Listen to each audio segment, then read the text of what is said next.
is, it's the end of a movie for somebody else's life, and the beginning of this movie for mine. Always nice to have a win. Nice to have a fucking substantial beyond win, mega win, particularly like in a week where you're like, oh fuck, I could use it and stuff. That is absolutely fucking tremendous. And more importantly, you're gonna make your fucking movie, man. I'm gonna make my movie, but now I have to make my movie. Like it's the easy part. So wait, when will you shoot? Now that it's not theoretical anymore, now that like we know we're doing this, it was always supposed to be fall, early winter, because we were trying to play the waiting game on COVID. We were trying to make it so that if we don't have to mask everybody, if we don't have to cordon people off, if we don't have to have various zones on a set, and if we don't have to individually wrap everybody's food, if the disease is enough in retreat that we can have a normal pre-pandemic production, it would be better. And it's cheaper. Those who are like, why? Cost, number one. As somebody who's putting together a movie budget right now, there's about $500,000 cost because of COVID that never existed before. And don't matter what the size of your production is, that COVID piece is a big chunk. So for, a short film production, they don't want to have to spend 25-30% of their budget on COVID protocols. They didn't have a lot of cash to begin with and stuff, and so every dollar counts and whatnot. So yeah, that's kind of a bitch, but that would make sense. The longer they wait, Mark's banking on the fact that we'll be, maybe they lift these restrictions that are required. Right. Because it's not like when we made Clerks, we were in a convenience store, we weren't in Guild, we weren't having Guild actors, fucking nobody knew what we were doing. Mark is going to be working with professionals who are members of fucking SAG. And so their representatives are not going to let them go near a place unless they could guarantee their safety and whatnot. So hopefully, you get to a place where by the fall, they're like, oh, I don't care, lick the handrails again. We don't give a shit. COVID's dead. COVID's dead. And so then that don't cost you. But my God, what a great like moment. What a great story. What a great beginning. Because that's where we are right now. Yeah. And it's the thing of it is that to do this work, you know it as well as I know it, that to be a creative person trying to make that as a job you do, as a profession you chase, requires an inordinate amount of belief in yourself in the face of ultimately every bit of outside knowledge. You have to believe you can do it. You have to want it. You have to, and you can't ever flag in that. Otherwise, you'll never do it. And so I have that belief because, I'm a moron who decided he wanted to make television for a living. And it's an incredibly hard, road to hoe, but you have to believe that you can do it. The thing that I did not take into consideration, that other people would believe in me as much as I believed in me. And that's the bit that knocked me to my core, that like kind of had me, huddling in the corners, like slowly shaking and crying, because that level of belief is not a thing that I'm accustomed to. And so to be greeted so warmly with evidence that proved me wrong was the most wonderful thing. Well, I don't want to take the bloom off the rose, but I got money in this production too. I'm one of the backers, and I'm going to let you know right now, I'm a harsh producer. I'm hard. You read those stories about Scott Rudin and shit? You think he's a harsh producer? I'm going to be calling you, texting you every moment of the day, being like, why is this cost this? Why is this happening? Why a plane, Mark? Does it have to be a plane? It's like, where's Kevin? Well, he went to the Apple store to buy a bunch of phones to throw at people on the set. Yeah, hand me, and I bring my assistant. I'm like, Julian, hand me a phone to the Mark. That is fucking phenomenal. It's so beautiful that it happened and beautifully expressed. I'm gonna bring up, who was it? Who wrote this? This is pretty good. I don't know how it goes. I guess this one was first. Vikash D says, how much do we need to pledge to get Victor Garber as an extra in Splinter? And then on top of it, Simon Smith posted, let's get Mark to 300K so he can hire Victor Garber and annoy Kev. Just for the record, that would not annoy me. That would put me one step closer interviewing Victor Garber, which is all I'm interested in. That's it. The dream. I'm not trying to cast the man. I know he's far beyond the likes of me, but if I could just talk to the man, he won't even talk to me. So if Mark got him in his show, that's a big win for all of us. Yes. Then we're doing a podcast from the set. Hey, Garber. Mark's mending bridges that who knew they were even burned. Remember somebody asked me, it's like, hey, so are you going to cast Kevin as an extra in your movie? I was like, no, because the problem with extras are you're not supposed to notice them. So here we are, and like a bunch of people, and then, is that Kevin Smith? I'd be like, I know how much money I put into this production. I'm wearing this hat, Mark. It's like you're supposed to blend. There's me on the plane playing sleeping man. They're like, hire him, make him an extra, and don't give him any lines. And I keep sleeping so differently in each shot, it's impossible to edit. What are you doing over there, man? I'm like, I'm fucking with your movie. On purpose. On an editorial level. Man, oh man, that's fucking dope. So Mark will be updating us with more. The Kickstarter is still wide open. If you love anything you heard and you heard that it's like, it's not like the more he gets, the more he keeps. The more like poor Trisha Helfer, who's like, what am I doing this for free? Fuck. Podcast ain't enough. She gets broken off a piece. She gets paid for her fucking work and stuff. Indeed. Then the camera crew gets to be a little bit deeper. Then you get to start to have like second ADs and all the gaffers you need, and the sound crew gets to be bigger, and like just everybody gets to make what they should make, and we get to actually fill it out with people who can even learn a bit on the job. Like I'm totally happy hiring people who are like, oh yeah, I've never shot an Avengers movie, but I've got an eye, or I've got a skill, or I've got a taste. And so, yeah, come on in, let's go make something. And that's all I get paid to do it. Again, I know it's linked all over and shit, but what if somebody's driving and they're like, I must do it on my phone at 80 miles an hour? Quickly. I would go to Kickstarter.com and search for Splinter Short. I think it's probably the easiest. Very quickly. The first morning I do it. And now I play it Bamf. like a game. Oh, look who's here, Banff boy. It's also in the YouTube description. So it's bit.ly/splinter-short. So you can get it there as well. Well done, Banff boy. Yeah. And the one last thing that we're adding to the campaign, which I was going to make a big announcement once we hit the 140K, but it turns out that we did it like while we were on the air, is now we're going to do a companion podcast that goes with it, that spins. It's scripted, it's not nonfiction. So Phil Lamar is going to be one of the voices. Rekha Sharma is going to be the other voice. And it's a sort of 2 or 3 episode, 20 minutes each episode, story that spins out and feeds into the short itself. So it's sort of a prequel, sort of a companion piece, sort of a like, what if you could turn the camera over here? What would you see? That's what this is. So that will be a reward that every backer above the $25 tier will just get. Like, you don't have to bid any more for it. Like, it's just literally, it'll show up in your email box once it's done. Advexen is asking a question that I thought I knew the answer, but I don't know. Will you rent an actual plane? There are places, especially in LA, but I assume they exist in most other production hubs, that specialize in airplane production.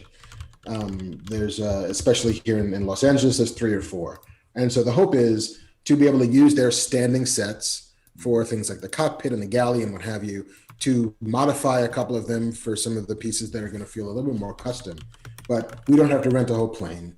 We don't have to build the whole plane ourselves. We just have to sort of modify what they've already got. But that is where the bulk of the cost is coming from. The lion's share, the largest percentage on the pie wedge of our budget is securing the location and those sets. Places out here, because fucking nobody wants to carry a plane set. Mm-hmm. Unless you have a show set on a plane, you're rarely on it. So they have fuselages that you rent out and shit like that, and they're like a quarter. Yeah. It's not even a fake whole plane. It's just a section of a plane. So you're gonna have to. I mean, yeah, the whole thing's set on a plane. I think that the person who was like, "Is he gonna rent a plane?" Like, like me for a second there was like, "Oh my god, is he gonna fucking build this plane on soundstage?" But like, you're not gonna build it. You're gonna go to a place that does it. That already has them, and they have them in ways that you can just have half a plane so that you can shoot right in it. The cockpit will slice in half, so you can shoot down the barrel and then up the barrel. And but we're gonna have to do some modifications to it because the short is set on a private plane that has been heavily customized. So our production designer will have to figure out ways to make it look shiny and awesome without making us spend shiny awesome money. I'm telling you, man, you should don't drop my name at all. Okay. Reach out to Victor Garber's people to find out what it would cost to get him in there and put that in as like, if it's like, oh, he's $100,000 a day, you put in $100,000 bonus stretch goal just for Victor Garber. Yes. Somebody out there might be like, oh, I'll fucking pay to see that. Yeah, the Garber baby goal. It's like, we got ourselves a Garber baby. Oh, that's awesome. And then you make sure you include in the language that he's got to do a podcast with me. Listen, I need you for 3 days on a set, and I need you for 2 hours at Kev's house to do a podcast. I know it sounds weird, but it's a thing. Right now, the Pascal Bouchard just said you just passed 143K. God dang it. Holy shit. You're good. Ragged Company Recording says, JC, mute your mic. We can hear your keyboard. Because neither me or Mark are taping. All right, there it is, kids. Fucking Mark is off to the races, soaring into the skies. Splinter is fueled by the flammable jet fuel that is you, the Fat Man Beyond audience, man. Well done, patrons. Yes. Patrons of the arts, man. And but so wait, do you think you'll be done by the end of the year, or? I hope we'll be done production before my birthday in late November. I'm imagining that to tie everything else up will probably spill into the top of next year. And then the hope is to be able to take it to festivals. I mean, that's ultimately the outlet for a short. There isn't a huge sales market for shorts. It's changing. Hulu's beginning to program shorts. Netflix is. How long do you think it'll be? Under 5 minutes? Under 10? No, we're probably 15, I think. You can make it an NFT, man. Well, I could. I could. An NFT as well. So it could be a piece of art that is also a movie. Just saying. I know a guy. You know a guy who knows some shit. Jane Silent Bob Crypto Studio. Crypto.janesilentbob.com. Well, that is fantastic, man. Fucking what a third act to that like fucking TV movie. Like, yeah. Pretty damn sweet. Well done. Thank you, sir. Of course, hopefully the third act of this movie stops here and not like the crashing and burning. People are suing, calling lawyers to get out of this nightmare business because we fucked it up on set in a dozen different ways. Like here's the bloom of the Mr. Holland's Opus version and not the nightmare of like Bowfinger. Well, Bowfinger it even worked out for it. Let's just hope this isn't the first act of Behind the Music. And then he found cocaine. Yes, that's it. Look, kids, be careful with that Garber baby fund because you gotta go somewhere and it could go up fucking Mark's nose. We could get a different guy altogether. He'd be like, yeah, man, fucking I love everything. The film started with such promise until Mark Bernardin found cocaine. Fell into a pile of money and a pile of cocaine. All right. Let's get to, we got no guest. Mark was the guest this week. I'm our guest. This is great. So give it up to our guest, Mark Bernard. We raise our Waterloo water to Mark Bernard and say congratulations. Congratulations, not just to Mark, mind you, but all the smart people who are like, I'm gonna put some money into this. You're all producers of something fucking cool. The 1,000 some odd people. Is that what it was? It's 1,000 different people? 1,000 different people. A little more, maybe 1,100. And the thing of it is that like because I can look and see who donated everything and who it is. And there's lots of names that I recognize and lots of, people who I'm like, oh, thank you so much. I'm going to owe you, the whole mess of muffin baskets by the time it's done. But then there are people that like I've never heard of. Like the names don't ring a bell. I couldn't tell you if I've ever crossed paths with them, but I'm pretty sure that I haven't. Who donated a boatload of money. Like I expected boatloads from people that I like knew, but the like rando person who's swanning in to drop $7,500 on this was just. Did somebody buy one of those? The Masters of the Sky, yeah. And you don't know who? It wasn't like, oh, it's fucking Zach Stentz or something. Right. No, just a name that I don't recognize. Just came in and bought the big ticket item. And then happened a couple times. I'm like, I don't know who this person is, but once I find out, they're going to be aggressively hugged to the point that they're uncomfortable by it. They better have their double shots like you. Pretty much, because I'm hooking a leg on that hug, motherfucker. Listen, I'm dropping the lingo, talking like a fucking Hollywood player already.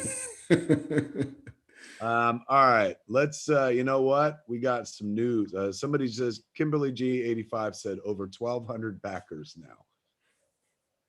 1,200 people fucking believe in you. If you can do that every month, there it is. That's your job right there. I raised 150K every month, and now I'm rich. Bill Murphy, unless he's, overestimating, because we just got a little estimate before, said 143K. He says you're getting so close to 150 right now. So, man, somebody says is there a stretch goal of Jeff's Kiss t-shirts. Mark's going to raise more money for his movie in quicker time than it took fucking me to get a Jeff's Kiss t-shirt together. Look, don't haunt me. Reach out to Jordan Monsanto. She's the brains of the operation. I think they're being made right now as we speak. I'm pretty sure. I love that Jordan somewhere, like her phone's gonna start ringing off the hook. It's like It's blowing up. Look, be kind about it. It's a fucking Sunday and shit like that. But I believe they're in the process of being made. But yeah, those aren't stretch goals, my friends. Those are stretch your wallet over to jayandsilentbob.com. Those are stretchy shirts. They will hug you like nobody's business. They're soft. They'll be nice. You'll like them when they finally fucking happen. Lord knows it's taken a long time. I hear these hats are going to be available soon too. But then I asked Jordan, I was like, how many of those hats you get? And like the number was criminally low. And I was like, I've been wearing this for 6 fucking months. I thought we were getting fucking 10,000 units. What are you, nuts? All right, kids. Mark, before he was, the fucking Spielberg of Kickstarter, man, the Abe Froman of Kickstarter, the Sausage King of Kickstarter. He was just a fucking newsman in the streets, man. With a nose for news. Every once in a while, he likes to stride down those dark alleys just to get the old taste again, the old scent of the news, ladies and gentlemen. Give it up for Mr. Mark Bernardin, because he's going to give you up the news. This is a CBD cigarette, by the way.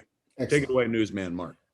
This first news story almost felt like if this is all I got this week, if the Kickstarter went down in flames, if nothing ever worked out, this would have been worth it. This would have been worth waking up this week to hear that John Boyega is returning as Moses for Attack the Block 2. They're going to attack that block again. Attack one the blocker. More time. Attack the blockier.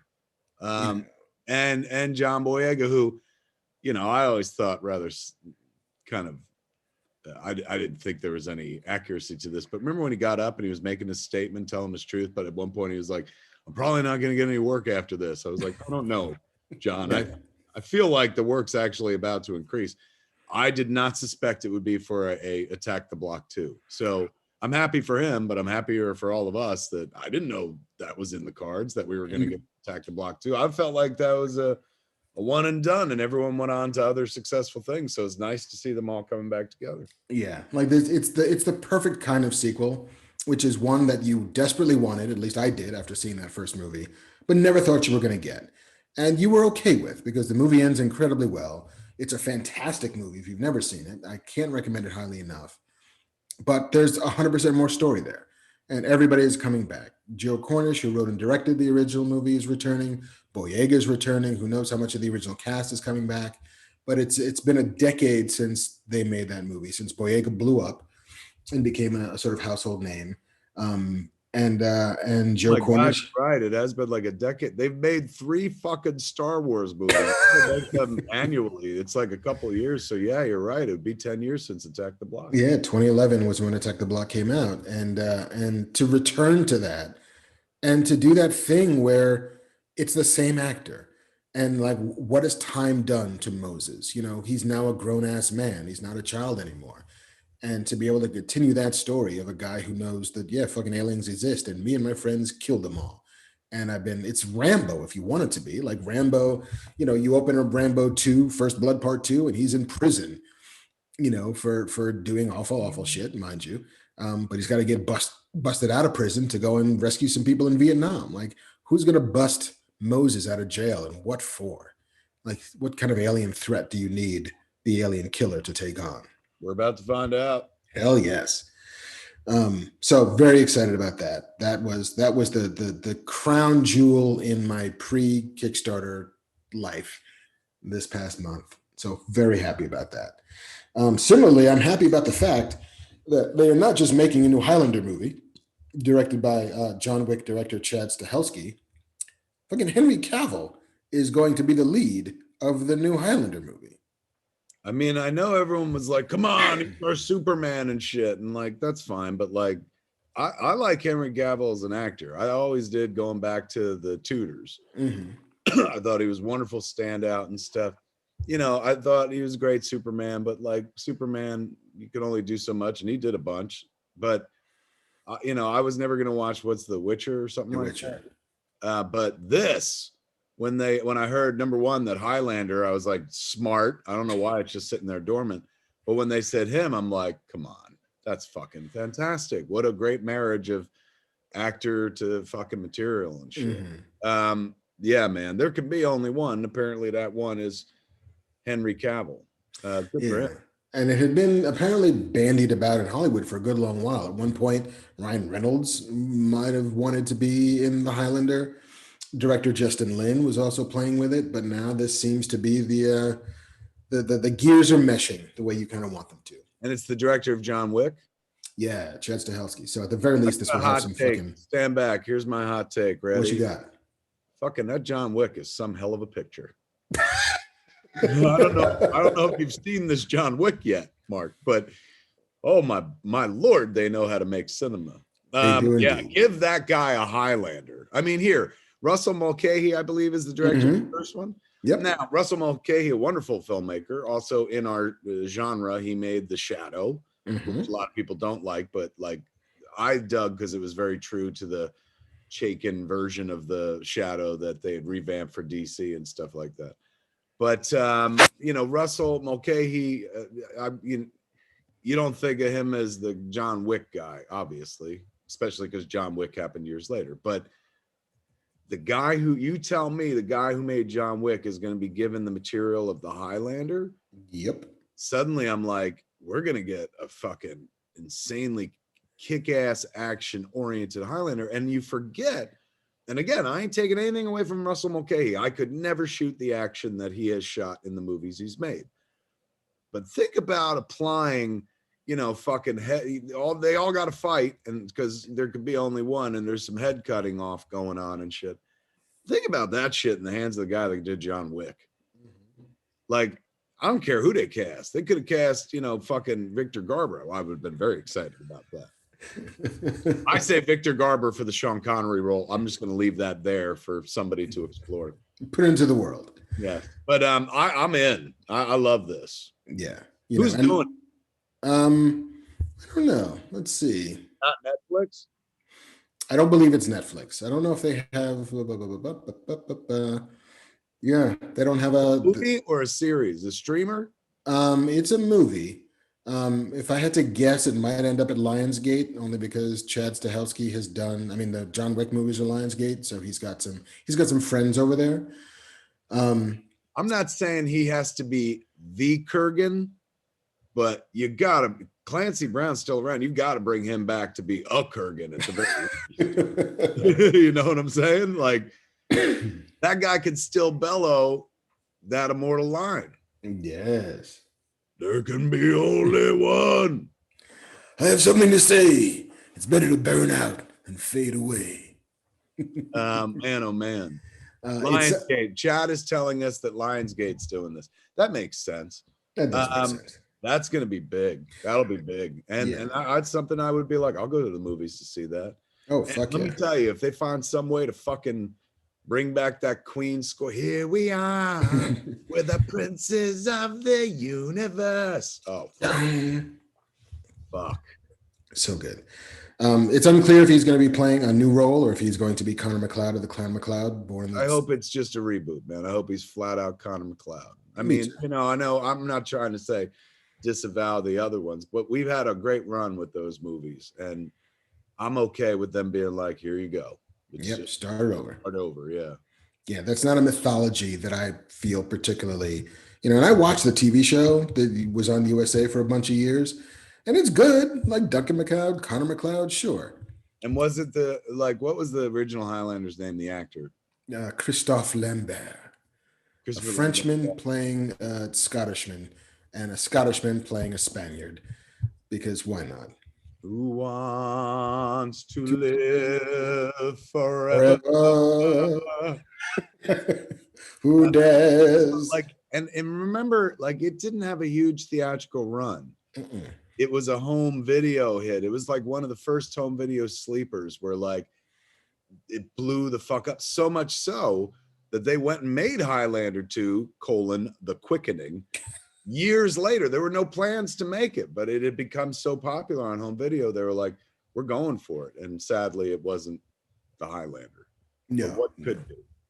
Nothing could be. But yeah, like it probably cost about $15 million, maybe. And they spent $1 million of it just to give Sean Connery his nut. And yeah, much like Princess Bride, it was not a movie that did well in theaters, but completely found its way on home video and cable. And then started a sort of franchise, which I'm so happy they're coming back to. Here's their chance to not hire, a Sean Connery to play. Was he a Latin man or Italian man or no? He was an Egyptian who then was masquerading as a Spaniard at some point. Because of course. We're talking about a business where John Wayne once portrayed Genghis Khan. Yes. Juan Sanchez Villalobos Ramirez III. That was good. B, it's ridiculous now that I think about it. But we loved him so much. All right. Yeah, that's the hot news, man. That's the hot news. What else going on? Some people in chat were saying something about a photo of Taika Waititi and but not of him, of Thor and Valkyrie. I don't know. Bring it back up, chat. You guys were talking about it earlier. They're like, how come they're not talking about this? And I was like, I didn't know. Don't know what this is. That was the thing, man, for heaven's sakes. Anyway, what else you got? We are going to be up to our necks in DC animated series. Specifically, J.J. Abrams and Matt Reeves are reteaming with Bruce fucking Timm on a new Batman Caped Crusader animated show from HBO Max and Cartoon Network. Perhaps this is what had been sort of floated in the internet before about getting a reboot of Batman the Animated Series. Now that you get Timm involved, that's kind of what gives you that legacy. But it is also being billed as a complete reimagining of the Batman mythology. According to JJ, we are beyond excited to be working together to bring this character back to telling grossing new stories in Gotham City, said Abrams. The series will be thrilling, cinematic, and evocative of Batman's noir roots while diving deeper into the psychology of these iconic characters. We cannot wait to share this world. What I'm reading in the chat is about Taika Waititi is it's not the news we normally carry, Mark. Oh, okay. It's not, like fucking untoward or whatever, but it is. Number one, I don't if it's true, it's like hot, but I don't know if this is. It's not the news. I thought there was something like when they were like Tessa Thompson, Taika Waititi. I assumed it was a Thor thing. spoiler snapshot of Love and Thunder, but this there's some love and thunder involved, but it's not fictional. I'll let anyone who's into the information, they can go discern it for themselves. Yeah. Not our bailiwick to cover. Yeah, and I'm not casting aspersions on those who would. It's just we generally don't get into the gossipy stuff. I thought I was mistaken. I thought it was more like, oh shit, breaking news on Thor, and this is like breaking news on what could or could not be happening down under offset. Fair enough. I think we can all read between those lines enough to know that if it's a thing you want to discover, the internet will tell you that story.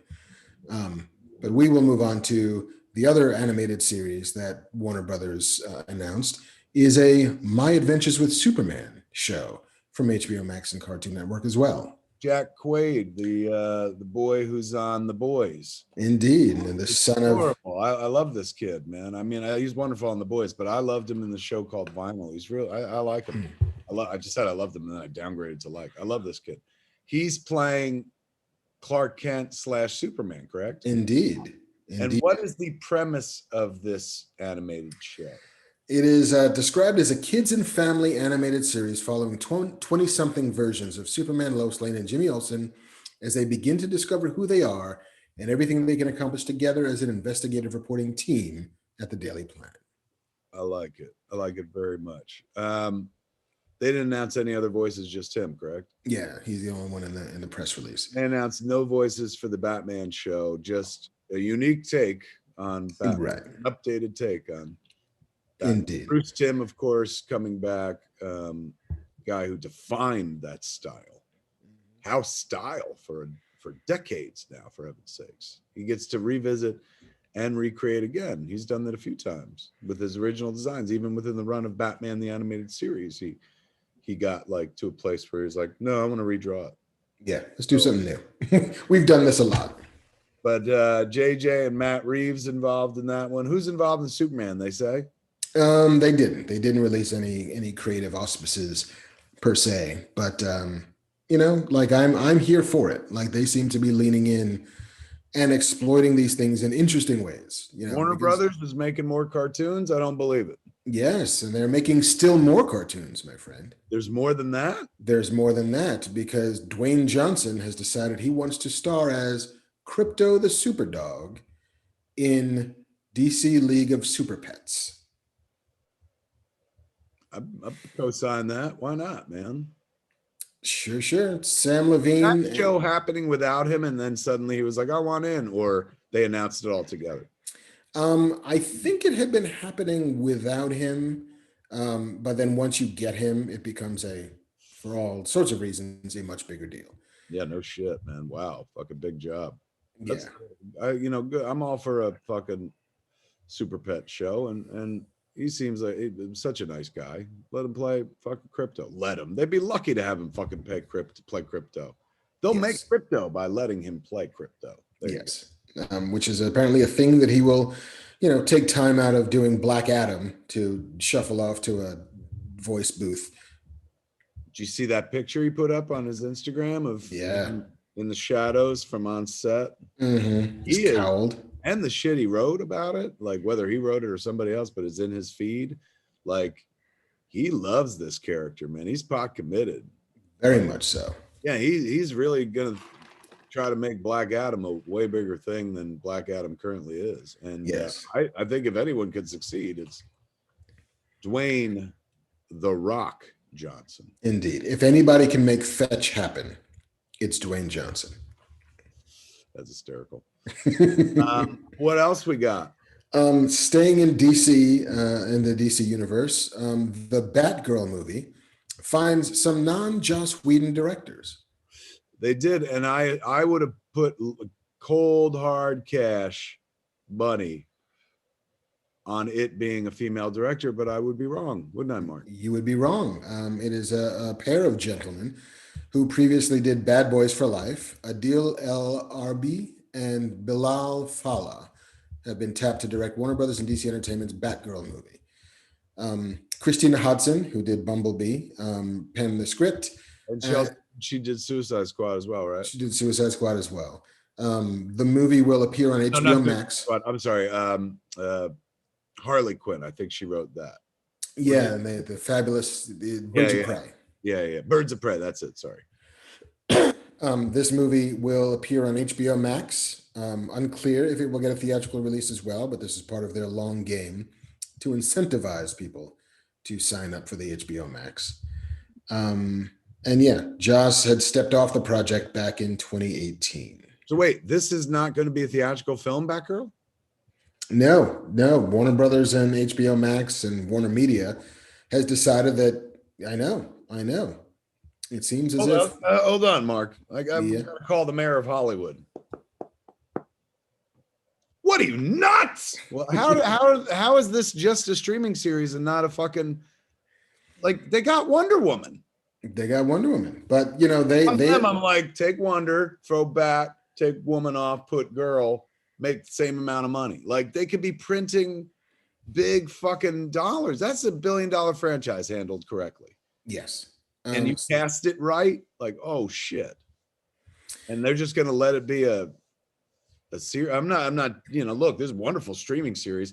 I'll fight anybody who says that Hacks isn't one of the greatest fucking streaming series of all time, now airing on HBO, and I'm not even a paid fucking advocate. I'm just a big fan. But I would not have thought they would take Batgirl in this direction. Maybe a spin-off animated series, sure, but that smelled like a movie to me, no? I mean, it was part of this big announcement that Warner Brothers made, I want to say like 4 or 5 months ago, that they were, you know, post Justice League, post Snyder Cut, they were examining their sort of plans and their schemes going forward. And they were very clear about wanting to sort of dual track some of these things. It would be the movies that were absolutely big time, fucking $250 million we're going to spend. We need to make $1 million back in the theaters. Your Wonder Woman's will live there. Your Batman's will live there. But then there was a whole other cast of movies they were making that they wanted to do for HBO Max. Batgirl being one of them, Static Shock being another one of them. And the commentary at the time was, so you're just going to put all of the lady movies and the black movies on TV, but save the big movies that you think will appeal to everybody for theaters. To which AT&T, now quickly trying to shed Warner Brothers, had no real comment on. I agree with you. Back in the day. And I agree with you. Like, it feels like it's very short-sighted. S.h.i.e.L.D. in the comments section on YouTube said Batgirl isn't Wonder Woman. Yes, but for many reasons, I agree with that statement. However, you know, Batgirl handled correctly has a chance, I'd feel like, to be $1 billion franchise, depending on who you cast. You're talking about one of the most iconic female superheroes from the DC universe. Like, you know, I'm not going to get into this because the internet will be like, here, I'll name 10 others. But like, you say DC female superheroes. Yes, Wonder Woman checks the box right away. That's probably the first name you think of. I think of Batgirl before I even think of Supergirl. You know, the CW has done a wonderful job of building that character up into a franchise, but like, just comic books alone, I'd be like, oh, Batgirl. Yeah. I feel like, you know, all right, maybe I'm overestimating. Maybe it's a $500 million franchise, but like, it just feels bigger to me. But I ain't shitting on it. It's like, this is the way they want to go. Great. But, you know, fucking, you cast like the modern day equivalent. Hey, all right, who's that girl who sings that song that everybody loves? You cast Olivia Rodrigo as Batgirl. It's $1 billion franchise right there. Yeah.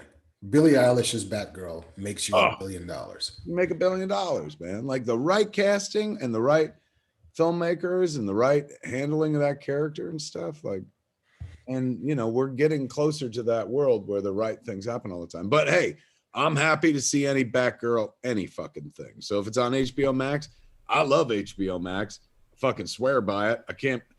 I'm irritated I have to do this fucking show because I'd much rather be watching Mayor of East. but I'm only doing this show because Mayor of Easttown won't be on for a few more hours. So Yes. I love HBO Max, but I'm just shocked that they get, Batgirl before the movies get Batgirl. We'll see if that changes over time. I think that they're leaving themselves a flexibility to shift course if they want. Did you see me? I'm like, we'll see if that changes. And someone at AT&T is like, you're a customer. Shut up. You don't even know nothing. A customer is always right. I was taught. Thank you, Mark. Yes, what my friend said, Mr. AT&T. Did we discuss that story that AT&T is like hot potato? Oh, look who's here! It's Banff Boy, ladies and gentlemen. I just wanted to say, you know what? To be fair, Banff man. I just wanted to say, back when I would watch Batman 66, the Adam West Batman, and you'd see the little Batgirl cycle at the end of the opening title sequence, those were my favorite episodes. I would get so excited by that. So Batgirl is the Boba Fett of the Batman universe, the least best kept secret there is. In the same way that somebody, and maybe this is what they're thinking, because I was just about to say, the same way they took Boba Fett and turned him into a streaming series that really fucking blew the world apart. Maybe that's what they're thinking. They're like, look, we're going to fucking Mandalorian this shit. To be fair, Batgirl never went out like a punk ass bitch. And never will. But yes, your point is very well taken. As long as you skip Killing Joke, and never will. But even on the heels of that, she became awesome. Yes, that's right. There was a huge victory there, man. But she does have that, she's got an iceberg in her story. Indeed. And I wonder how long they take before they get to that, right? They better not do that. If they're doing a series on Batgirl. They're not. It's a movie. Oh, really? Yeah. But they better do 3 before they even start thinking about Killing Joke in it. Yes. Or maybe never, which would also be fun. That would be fantastic as well. But these cats, man. This is the story everyone knows, right? Do that. I'm in. I want a Batgirl anything. And like Banff man who bamfed out of here and shit. Those were my favorite episodes. When you saw the cartoon Bat Cycle come through, you were like, we're gonna see Batgirl. So I'm down like a clown. I got a question here. Let's talk about that AT&T thing, because somebody in chat, Kabuki Kid, is saying Dune is no longer going right to HBO Max. But I saw a different story where HBO Max was like, no, that's still happening. Yeah, their plan is their plan. It was never not going to HBO Max, and it's never not going to theaters. I think their hope is day and date. Their hope is that if you can reopen at 2,000 screens, then more people will go see it in the movies. And I think that so far, the dual release pattern is working out for them. Yeah, they're making their money. And they've said that they're not going to do it in 2022, but they're not going like, what a disaster this was. Kong Godzilla really popped for them in a big bad way, where they got the big boost on HBO Max, but they also got the big theatrical boost as well. And I feel like, I feel like everyone wants Dune to be like that. I don't, it's got Timothée Chalamet, so he's a wild card where everybody could show up or something like that. But, Kong versus Godzilla is just, that screams like, I gotta go see that in the theater. If somebody's just like meditative space opera, some people might be more inclined to watch it at home. What do you think though? AT&T Discovery. Yeah. So real quickly, for those who aren't following that too closely, AT&T bought Warner Brothers, Time Warner.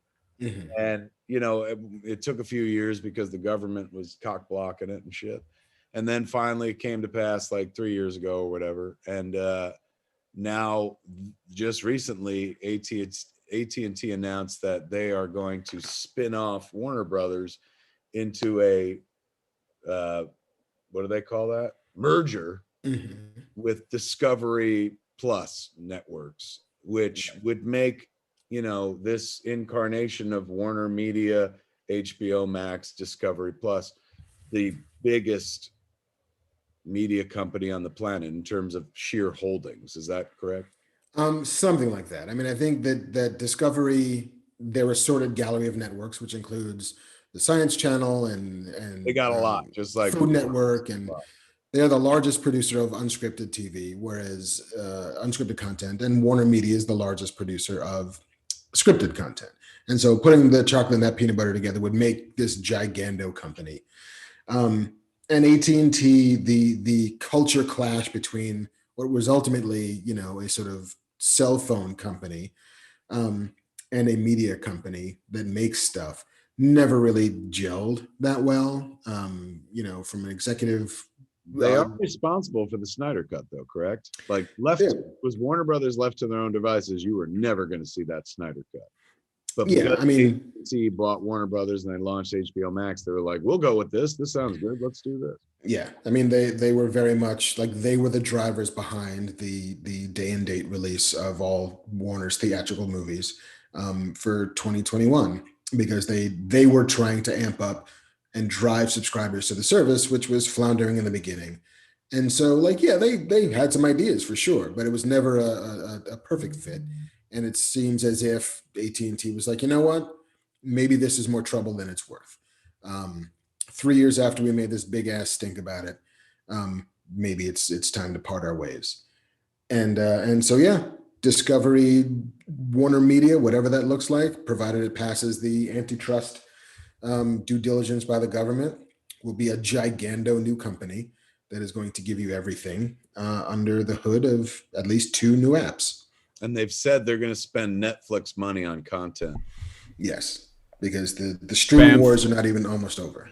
Ooh, FatMan has something exciting to say. Can I pitch an idea for the Discovery HBO Max merger? Please do. Mark and I are in charge, as you know. Yes. House Hunters superheroes. So we get a young couple that's like a pet groomer and a stay-at-home mom, and they go to like Wayne Manor and like get to see the basement of the Batcave and the Fortress of Solitude, and we get to watch these people tour superhero homes that they can't afford, but magically they can. Are they real, or are they just looking at the sets? No, like you do it scripted as like you script it as if it was unscripted. Right. So like The Office. So like The Office, yeah. Okay, it would have to be more interesting than The Laundry Guy, which is a show that is actually on Discovery Plus about a dude whose expertise is every week, what stain can I get out of these clothes? And how difficult is it to do so? I mean, look, that show's not for me, but I get that would work. Like, yeah. I mean, look, that could totally work on YouTube, right? But like, I get that works in Discovery World, where people are like, let me see if we'll get that out of this shirt. Oh, we did it again. Like, in a 6-minute clip of like, guess what I did, guys? Bleach again. Like, how many different ways for this to happen? I think we should also note that JC came in with a perfectly serviceable idea, and we actually were like, well, how would this go? Yeah, it could have just been like, we're not really in charge of fucking, Warner Discovery, whatever they're called at this point. So we could have just been like, yeah, that's great. But instead we were like, we acted like we were literally in charge of the network. That's the same reaction I get whenever I pitch something. People are like, interesting. Bamf. Like, I just want to call out Danny B in the chat for saying it's the worst idea he's ever heard. Chat's awfully saucy tonight. Here's another one, man. Fucking Daniel K says, when has Kevin ever been right when he says something will make $1 billion? He's number one, you're right. I've always been wrong. Number two, how dare you? K. Come into my house and tell me that I'm always wrong. Well, what is this? What else we got? Similarly, on the AT&T shedding Warner Media, forming a giant conglomerate of reality plus scripted, Amazon apparently is weeks into negotiations to buy MGM. I've been seeing that. Indeed. Because ultimately, I mean, Amazon can make movies. They've already done so. They can acquire movies. That is well within their purview. They can make TV shows. They can do all of the new stuff. The thing that they don't have is a library. They don't have a giant pile of movies that can be A, exploited for things to remake and reboot, and B, just exist on their service in perpetuity that will never go away. Because companies like Netflix and Amazon, who don't have that vast library, are always in negotiations for movies to put on their service, which is why movies disappear from those services all the time because the license has come up. Like, oh, hey, we had The Dark Knight, it went over to Warner Brothers. We had Transformers, it went back to Paramount Plus. We had this, it's now gone. So if Amazon buys the MGM library, like for example, they, the Fargo TV show becomes theirs. Yeah, I mean, they then get all the Rockies, they get all the Pink Panthers, they get the Magnificent Sevens, and Four Weddings and a Funeral. They get every episode of Stargate and Fame and Teen Wolf And that's just all the MGM stuff. Then MGM also has a library of things they've absorbed from other like other property. For example, when we worked on Buckaroo Banzai back in the day, that was an MGM property. I was like, how'd MGM wind up with this? They were like, some companies folded and it wound up with them. So that would mean Amazon would own Buckaroo Banzai, which is weird because we were set up at Amazon. So it's smart. They should. I mean, they got all the money in the world. Why not buy the fucking MGM library? Yeah. I mean, it would be a $9 billion acquisition, which to, your average person who tries to raise 90K on Kickstarter sounds like a lot. But for Amazon, it is a drop in the bucket and that bucket is not necessarily built entirely upon selling toilet paper to people. The thing that I'm not sure the average person knows is that Amazon's largest revenue generator by far is web server space. I think that's where Amazon makes their money. Amazon, yeah, I remember I had a general meeting at Amazon once, meeting some executives about whatever. And security there is insane. Like, you've got like fingerprints and you've got a badge you got to wear all the time or whatever. And I was like, why is the security so high here? It's just friggin' Amazon. And the person who I was meeting with said, well, it turns out that the Pentagon uses Amazon's web servers. And so we are a hard classified location. That's true. I went and pitched there and there's like a government facility, like you need a badge and there's a gun there and shit. Yeah, they don't fuck around because their web servers end up being used by almost everybody. And like, that's where they make their money. And so they could give a shit if you buy toilet paper or watch Lord of the Rings or whatever else, because that's where that money comes from. I'll tell you right now, it'd be smart for them to buy MGM. That gives them bond, right? For whatever they're charging, like bond alone, they'd be able to print fucking money off of. Because you could put bond in a movie theater and put them on Amazon and you'd still fucking make bank, They should do this thing, man. Ross Hasty in the chat said, fun fact, Chad Stahelski, the guy who's going to make, what was he doing again? Highlander. He was Brandon Lee's stunt double in The Crow. I didn't know that. That is a fun fact. Yeah, I'm not sure if it's him or if it's David Leitch, but one of them was Keanu's stunt double in The Matrix. Is that right? They met Keanu, and then looped him in for the John Wick of it all. David Ebikim says Warner Brothers owns most of the MGM library. You're not wrong. They own a lot of like, for example, Warner Brothers owns Gone with the Wind, don't they? And that's an MGM film. It's got the lion in front of it and shit. But they don't have everything. They've got some key titles, but those titles Mark listed, they've got the Rockies, they've got the Panthers. Bond is complicated because the Broccoli family has controls it. But MGM has the right to produce it, and then MGM, because they didn't have theatrical, had always dealt with Sony, at least recently dealt with Sony as the distributor. But yeah, they've got some 4,000 movies in the library, and that's not a thing to sneeze at. Justin Bernstein said they would also get the MGM resorts. Is that true? I don't know.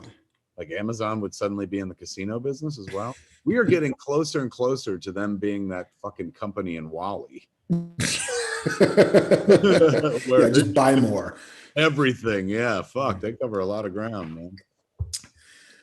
Our last news story for the week Yes. is that sort of buried in an investor presentation from Lucasfilm is that Star Wars Rangers of the New Republic, the show that they had announced last December, that was presumably going to star Gina Carano and Carl Weathers. This is not the Patty Jenkins show? Correct. Not Patty Jenkins. What's That's the show? Rogue Squadron is the Patty Jenkins show. The Rogue Squadron was one show, and what was the other one? The Acolyte was that's the Leslie Headland show. That's the Sith Kid show. Right. But what was this show with the Rangers? Rangers of the New Republic. That is separate from Rogue Squadron. Correct. Wow. They got to do better because I thought that was a fucking thing. I mean, I know they don't have to sell it right now, but in my head, that was one project. All right. So Patty Jenkins thing is still going on. That's Rogue Squadron. Indeed. What's the news on this? The news on this is that it was announced as part of their giant rollout where we saw that they were making an Ahsoka Tano show and the Acolyte with Leslie Headland and that Kenobi was going to be up and running, that this was going to be sort of spun out of this episode of The Mandalorian, the second season, where Cara Dune is now a ranger and Carl Weathers, they were kind of like walking off to the sunset. We're going to have crazy adventures, aren't we? Yes. That show is now no longer happening. It is not in active development at Disney Plus anymore. Also, Chad is yelling at me to say that Rogue Squadron is a movie, not a show. This other thing, Rangers, was going to be a series. It was going to be a series, yes. Well, Chat is doing a better job at conveying information to a Star Wars fan than Star Wars itself, because I didn't know. Yeah, that show ain't happening anymore. Well, the show's not happening. Lucasfilm apparently has no desire to recast Cara Dune, which seems a little short-sighted because it was a cool character, and if you got the promise of more story, just fucking recast. They do it all the time. Like there's at least 4 different people on Game of Thrones who showed up as one actor, and then the next time you saw them was another actor. Yeah, that did happen a few times. Yeah, and ultimately nobody cares. What we should also shout out, nobody said it here in chat, but I remember this from earlier. Somebody just said it in chat. Dave Filoni got a promotion this week. Speaking of Star Wars, they made him, he got the big job. They call him something, he got a title. Oh, executive, Mr. Star Wars. Star Wars, Banff man. So I guess the Filoni promotion happened last summer, and they just got around to updating the website. And then Twitter saw the website update and went crazy. Is the backstory on that? Yeah, but he is apparently people love Dave Filoni. Director. Yeah. Hey, did you know that Rangers of the Republic was a series and Rogue Squadron was a movie, and that they were 2 different things? Yeah, Rangers was kind of in the like. I'm smoking too many of those CBD cigarettes. I'm starting to think. Rangers was going to be in the like Filoni Favreau universe of like Ahsoka and Rangers, Mandalorian, Book of Boba, and then Patty Jenkins had her movie kind of separate. How goes that movie? Is that still happening? I know nothing of the movie, but you know everything about Star Wars. Well, I'll give 2 ideas that tie into each other. Bad Batch this week, which 3 people in chat asked me to talk about, so here I am. Had Fennec Shand, who was Boba Fett's friend in The Mandalorian, the one that in season 1 got shot, and then she had the robotic abdomen. Yeah, was in Bad Batch this week. So maybe they've given up on Cara Dune because they're like, well, we've got this bounty hunter, and bounty hunter shows seem to be doing real well. And the actress who plays her is like a huge Star Wars fan and doesn't cause trouble on the internet. Maybe we should do something. That would be my guess, is give her a show. And she's in Bad Batch. this week, which the episode was called Cornered. And in general, not... Are you talking about Ming-Na Wen? Ming-Na Wen, yes. From Agents of S.h.i.e.L.D.? You keep talking about her like you're like this actress. So she's fucking famous. You know, the baby wakes up for 3 a.m. feedings, and my brain is not quite where it used to be. Don't you throw your baby under the bus. Veteran actress, worked for like 30 years in Hollywood. I know, and I'm sitting there going, who's he talking about? Because he would have just said Ming-Na Wen if he was talking about her. I just watched Bad Batch. It's all I have. I have this much. Every time I think of something, I lose a bit of Star Wars knowledge. So true. What's her character's name? Fennec Shand. And she was in it. She was at the end of Mando, right? When they did the Boba Fett preview, she was like standing next to him and shit. So she'll be in Book of Boba Fett, assuming. So here's what my big takeaway from this week's Bad Batch was, which was Omega, who's the little girl who joined the Bad Batch. They have to stop on a planet for supplies, and she goes off, and Fennec Shand shows up and is trying to claim a bounty on her. And in the previous episodes, you're led to believe that the Kaminoans, the cloners, have put out the bounty to bring her back. But I think the real cool thing would be is if Boba Fett has actually put out the bounty on Omega, because Omega would be Boba Fett's sister. If Boba Fett is the biological clone of Jango and Omega is a experimental or failed clone, the only female clone, I would think that Boba Fett, who was just trained a handful of years ago by Aura Singh in the Clone Wars, and is now working with Boba Fett is now working with Fennec in the Book of Boba Fett. Why not set up that relationship in Bad Batch? So Boba hires Fennec Shand to reunite him with his sister. If what you're saying is true, it still doesn't even mention the fact that Ming-Na Wen was fucking Mulan, dude. She was Mulan as well. And you're talking about her like she's some rando. I hear this actress is a big Star Wars fan. Yes. How adorable. This is like, isn't she one of the only people in the world who's like a Disney princess, Marvel character? She's Agents of S.h.i.e.L.D., right? Yep. And also now a Star Wars. Like she's like got that Rosario triple thing going on. Like the EGOT of the nerd EGOT. Yeah. The nerd got. Man, her performance as Mulan is one of my favorite animated performances of all time. Remember when she's like, get off the roof, get off the roof, get off the roof. And she whips that fucking shoe at the head of what's his name of Shen Yu. Now you make me want to watch the OG Mulan. I mean, with all due respect to the live action, there is only one version of Mulan for me, my friend. And although a lot of people pointed out that, hey man, that's perhaps not the most culturally appropriate version of the story with the little Eddie Murphy dragon in it and stuff like that. But that's my Mulan. You can't take her away from me, and you never will. I'll die on the hill of that Mulan. Thank you very much. Oh, I will too, man. Come on. That's one of Eddie Murphy's like greatest fucking performances. Where it's like the powerful, the pleasurable. It's the shoulder shimmy that sells that one. Oh my God, it's so good because he just does the pleasurable. And he's in that shadow. They have him like shadowed up. And you one lucky bug.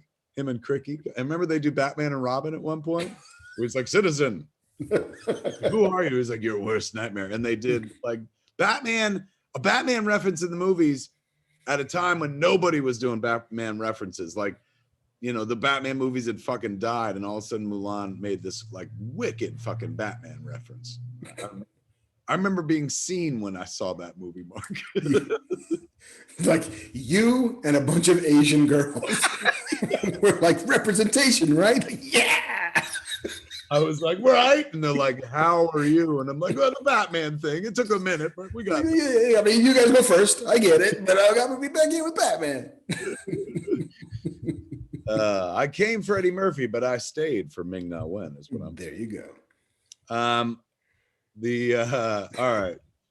That's it's maybe the end of the news, but we should honor the dead. Charles Grodin passed this week.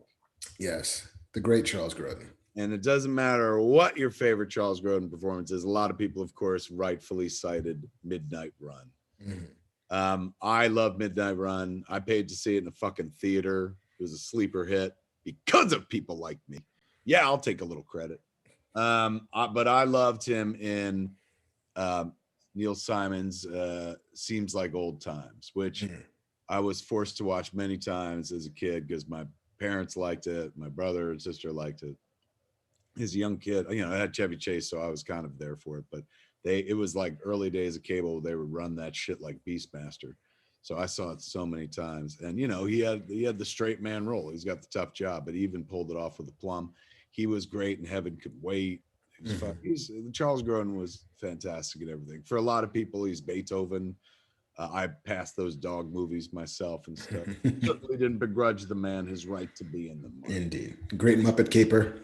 For a lot of people I saw on Twitter, that was their first access point to him. That to me, I'm not here to raise or lower the Muppet movies, but as someone who, I didn't pay to see those in a theater because my parents paid for me to see them in a theater.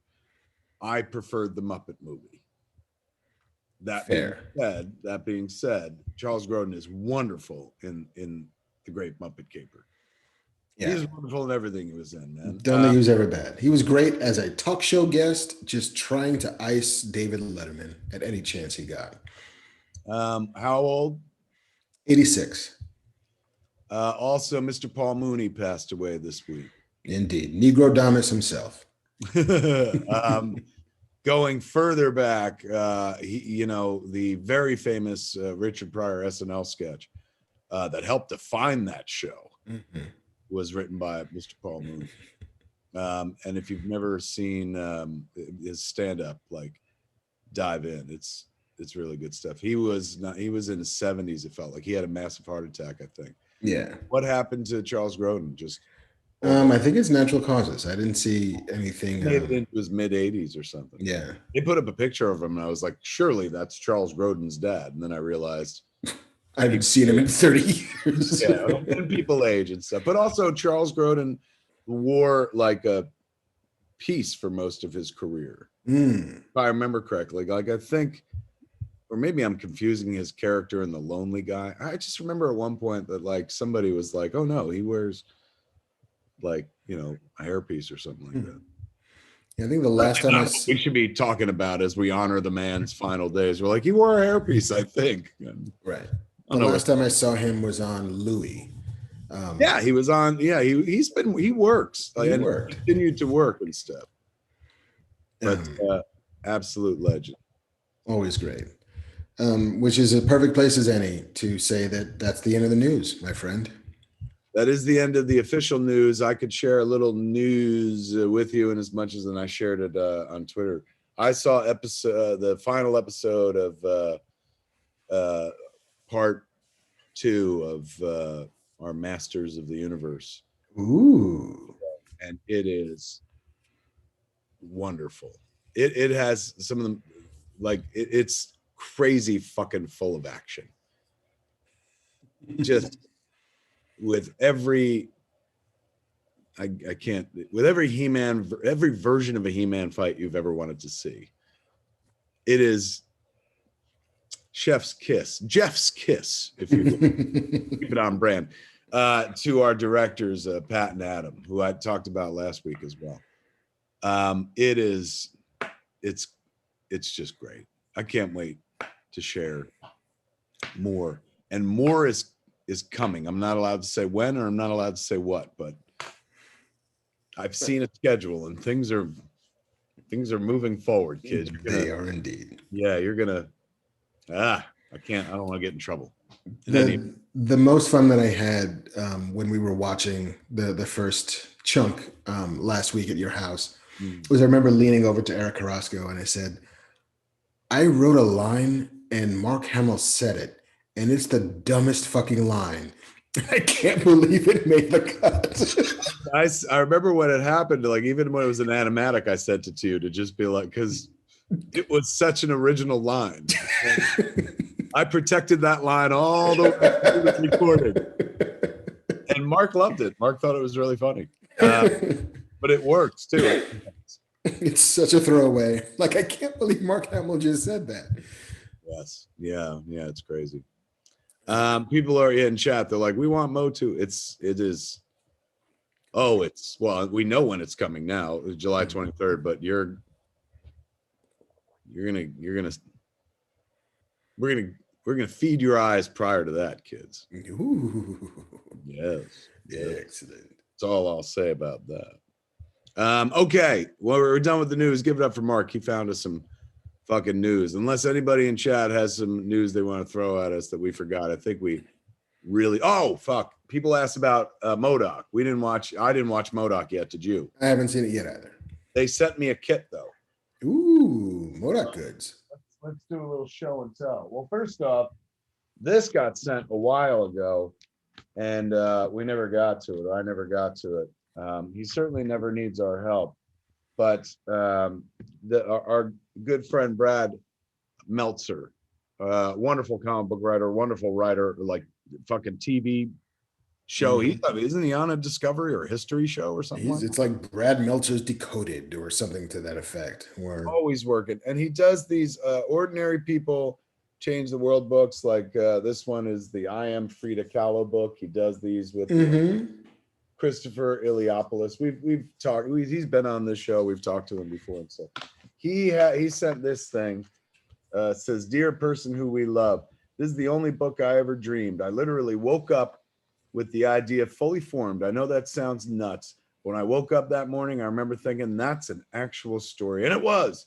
Sunday quits just like that. Then the other days of the week hold tryouts for a new day." From there, we got Caldecott medal winning artist Dan Santat to draw it, and we were off and running. As for Sunday, you'll see exactly why she quits, and if it's a reason that so many of us can relate to today. In the end, this is really a book about kindness and proof that if you show that kindness to others, every day could be a new day. So if you like the book, it's out March 2nd. So we're, fucking 2 months beyond that. Please tell somebody. The book is entitled A New Day. Wow. And that premise, wanted, a new day, must be relaxing, tranquil, chill, though not as chill as Saturday. Healing, blessed, replenishing, quiet, committed, and most important, must be able to give people good dreams and get along with others. So yeah, apparently the plot is Sunday quits and they look for a new day to replace Sunday. And spoilers, Mark, I'm gonna guess shit works out. It's a kid's book, but it's beautifully rendered. Looking at that cover, it looks as if it's just a Pixar movie waiting to happen. Oh, no shit, man. That's why I wanted to bring it up, because when Meltzer makes that Kirkman money, I want to be like, I was there, bro, at Ground Zero. I helped you build a new day. No, it does. It looks like a Pixar movie waiting to happen. And then it came with make the most of your days with a new day. So it wanted a calendar with a little marker that write on, wipe off. Oh, that's adorbs. But Meltzer is like one of the genuine good guys out there. And this is a genuinely fucking inventive concept. So we send him our love. We send him our support 2 months fucking late. But in any event, that was sitting on top of this. We got a package from AIM, Mark, from Advanced Idea Mechanics. This is a good acronym. One of these promo boxes they send out to be like, watch the show. And I'm like, I was gonna anyway. Look at this shit. Bum, bum, bum, bum, bum. Up here it says, you have been recruited to AIM. Now let's take over the world through mad science. and they send you shit. So I'll dish out the shit and tell you what it is. Dear new recruit, you've been recruited to defend the whatever league against Zur and the Coden Armada. This is a AIM cup, you know, a hot or cold cup, travel cup that has a MODOK MODOK at the back. This is a AIM stress ball. Good. This is a, well, it looks like a can cozy, a MODOK can cozy. That's an excellent idea for a koozie. Let's see if we can test it out right now. Oops. Easy there, killer. It's an empty. Oh, why? Thank you. Now, if only it levitated up to your face. Oh, that'd be amazing. Right. I mean, you know, they tried. What the fuck? So it comes with a cozy as well. It comes with this book. Why, hello, beautiful. Hello. Oh, my wife just showed up, ladies and gentlemen. She's still feeling it from all my bird jokes the other night. Ooh. Even the reference to it. Yes. I'm telling you, them bird jokes, they pay dividends, my friend. Feather your nest. Wet your beak. Oh, fuck. I'm writing that one down. That's good.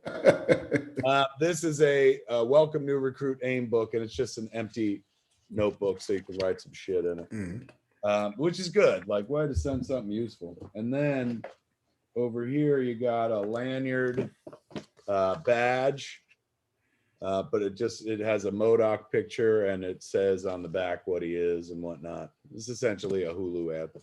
And this AIM card says, so you've decided to join AIM. Of course you have. There's no greater honor than dying in the name of, and then they cross it out, working for MODOK. We at AIM believe in changing the world through science by conquering it. As an agent of AIM, you will build antimatter laser cannons, learn to turn people into dinosaurs, or maybe turn dinosaurs into people, and occasionally be forced to massage my hover chair sores. Oh my. It goes on and on. It's very funny jokes and stuff. In any event, that is the complete package. I want to find out how much one of these costs. One of the boxes. I mean, it's, you know, the cup, let's say the cup's like $4.99 tops.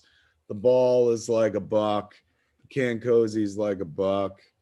You know, this costs maybe $1 to throw together. I guess the contents are, you know, 10 to 20 bucks max. And then the designer box itself, it just seems like I appreciate it. Thank you. And keep sending this stuff. But like, long way to go to a pre-sold guy. You know what I'm saying? Like, I was watching this regardless. But in any event, thank you to the good folks at Hulu or whoever sent us the cool MODOK swag. I will be watching it. That was when, you know, that show was born around the same time as the ill-fated Howard the Duck show. Mm-hmm. There were 4 of us, going to be 4 Hulu Marvel cartoon shows that were going to be, and it was MODOK was the first one. They were the furthest along. Then there was Hit Monkey, Chimp, Hit Monkey, I think it is. That's still happening, and that both of them were gorgeous, like, you know, stunning recreations or you know, takes on their material. And now we see what MODOK looks like, and it looks expensive to me. And the other one, Hit Monkey or Hit Chimp, Assassin Chimp, god damn it, I can't remember. I want to say Hit Monkey. That looked like Kill Bill animated. It was just crazy good. Then the other 2 shows were Dazzler and Tigra, which was going to be the comedian with the show, who used to be on Comedy Central. Now she's on Netflix. I don't know. Chelsea Handler. There it is. That was her show, and I think she was going to be the voice. Hold on, Bam Boy. And then the 4th show was Howard the Duck. But when they did the big move where Kevin Feige absorbed, you know, when it's like Marvel, there ain't no more Marvel TV. Don't go away, Bam Boy. Just be patient. He fucking ran away. Get back here, Bam Boy. You don't want my particular brand of gin? Then I will take Oh my my God. He Up it and go couldn't home. wait. He was like, oh, I won't be spoken to? Then I'm bamfing away. So that all, the two of them got dumped. The two of them got to live because they were further down the road, or maybe they were better than ours, but I was told it was because they were further down the road. And now we're getting to see that one. So I feel, long story short, that's just my way of saying, like, I'm not saying I feel any sense of authorship, but a sense of kinship with this MODOK show. Because I remember going to all those pitches with the Hulu folks and just being like, you know, fuck, man, MODOK's got us all beat just because it looked like fantastic. So I look forward to watching it, and we thank them for the shit that they sent us. When we start doing live Fat Man Beyond back at the Cantina, when JC lets us all come back in, when the state says it's kosher, there'll be lots of this shit coming your way, kids. June 15th, they reiterated in another some sort of governmental post, June 15th. So after that, we'll be able to have real shows again. Why did you come to our rescue, Banff man, and then abandon us? Something that only one Batman ever did between two sequels, and that was because he lost his girlfriend, if we remember correctly. I was just gonna give you shit because you couldn't remember Chelsea Handler's name after all the shit I got about Ming Na Wen. I know. I felt it too. But to be fair, Ming is more in our world, in our genre. I mean, I shot Hollywood Babylon for a long time. You should never forget Chelsea Handler's. Right. I shall take my medicine. Well done, my friend. Thank you for that, Bamp Boy. Do you have anything beyond Bamp Man? Do you have anything beyond that? Did you have any cool news? I have some funny puns from Simon Smith in the chat earlier in the show when you were talking about your bird bingo. Simon said, "Kevin, your bird bingo hosting was like poultry in motion." And it's poultry in motion. Poultry. I'm stealing that, and I'm stealing. What was the one you said, Mark? Feather your nest.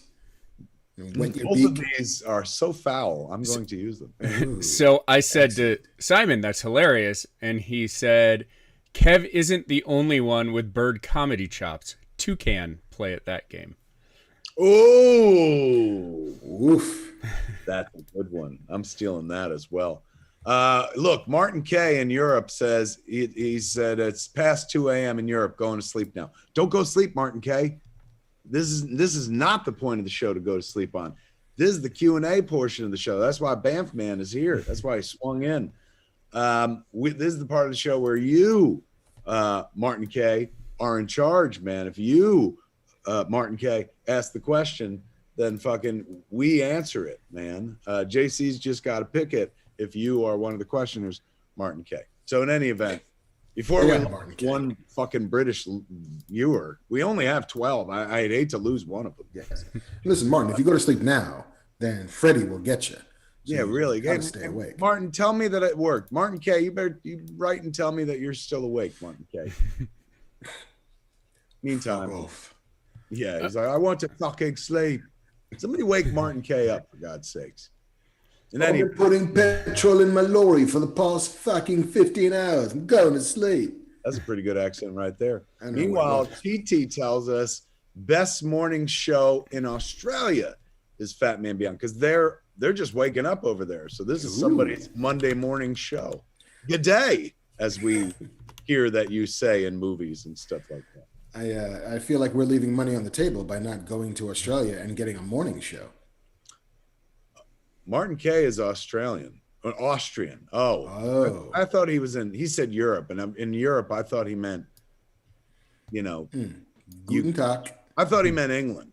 He's in Austria. So, that'd be fair. Like, come on. He's like, I'm Austrian, motherfucker. You think I want to stay up? Watch you answer questions? But you know what? He proved he's up. He did. You got him. Martin K is listening. He's like, you said I don't know how to do the Austrian accent. I guess that would be Arnold, right? Yeah, you used my name. Speaking of Hollywood Babylon, fuck, that was useful because I didn't do Arnold as much as I did Ralph. All right, Banff man. Okay. Let's hear it. This one is from LARP Beard. And I really like this one. It's Mark and Kevin are army drivers hauling a mysterious container out of Area 51. What are you hauling, and how does it go wrong?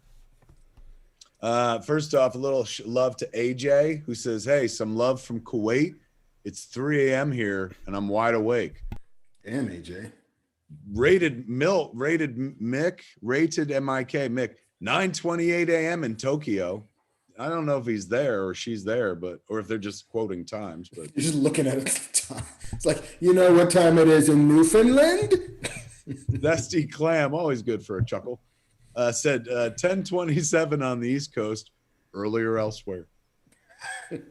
That's how time zones work. So that could be said for a lot of things. All right, so what am I hauling out of Area 51? Yeah, what are you hauling? That will eventually break out and do massive damage. Yeah, and we've got a great big convoy. Mm. It's going through the night. We got a great big convoy. Ain't she a beautiful sight? Come on and join our convoy. Ain't nothing going to get in our way. We're going to roll this fucking convoy across the USA. Convoy.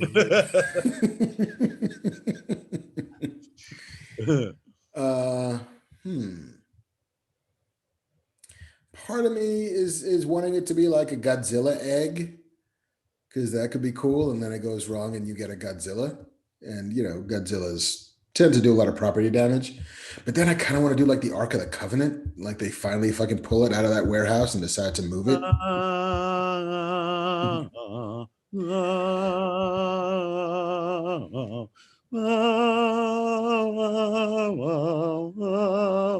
That's my best John Williams. It's great. Thank you. Are you sure about this Jewish ritual? Yeah. Are you sure it's quite necessary? It's beautiful. That guy found out that it was fucking quite necessary. You know, as his face was burning, he was like, "I said we shouldn't have done this." You said it was a transmitter.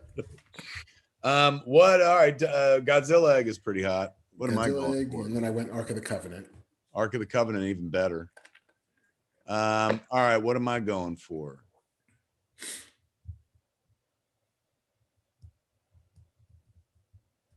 Oh, Ooh.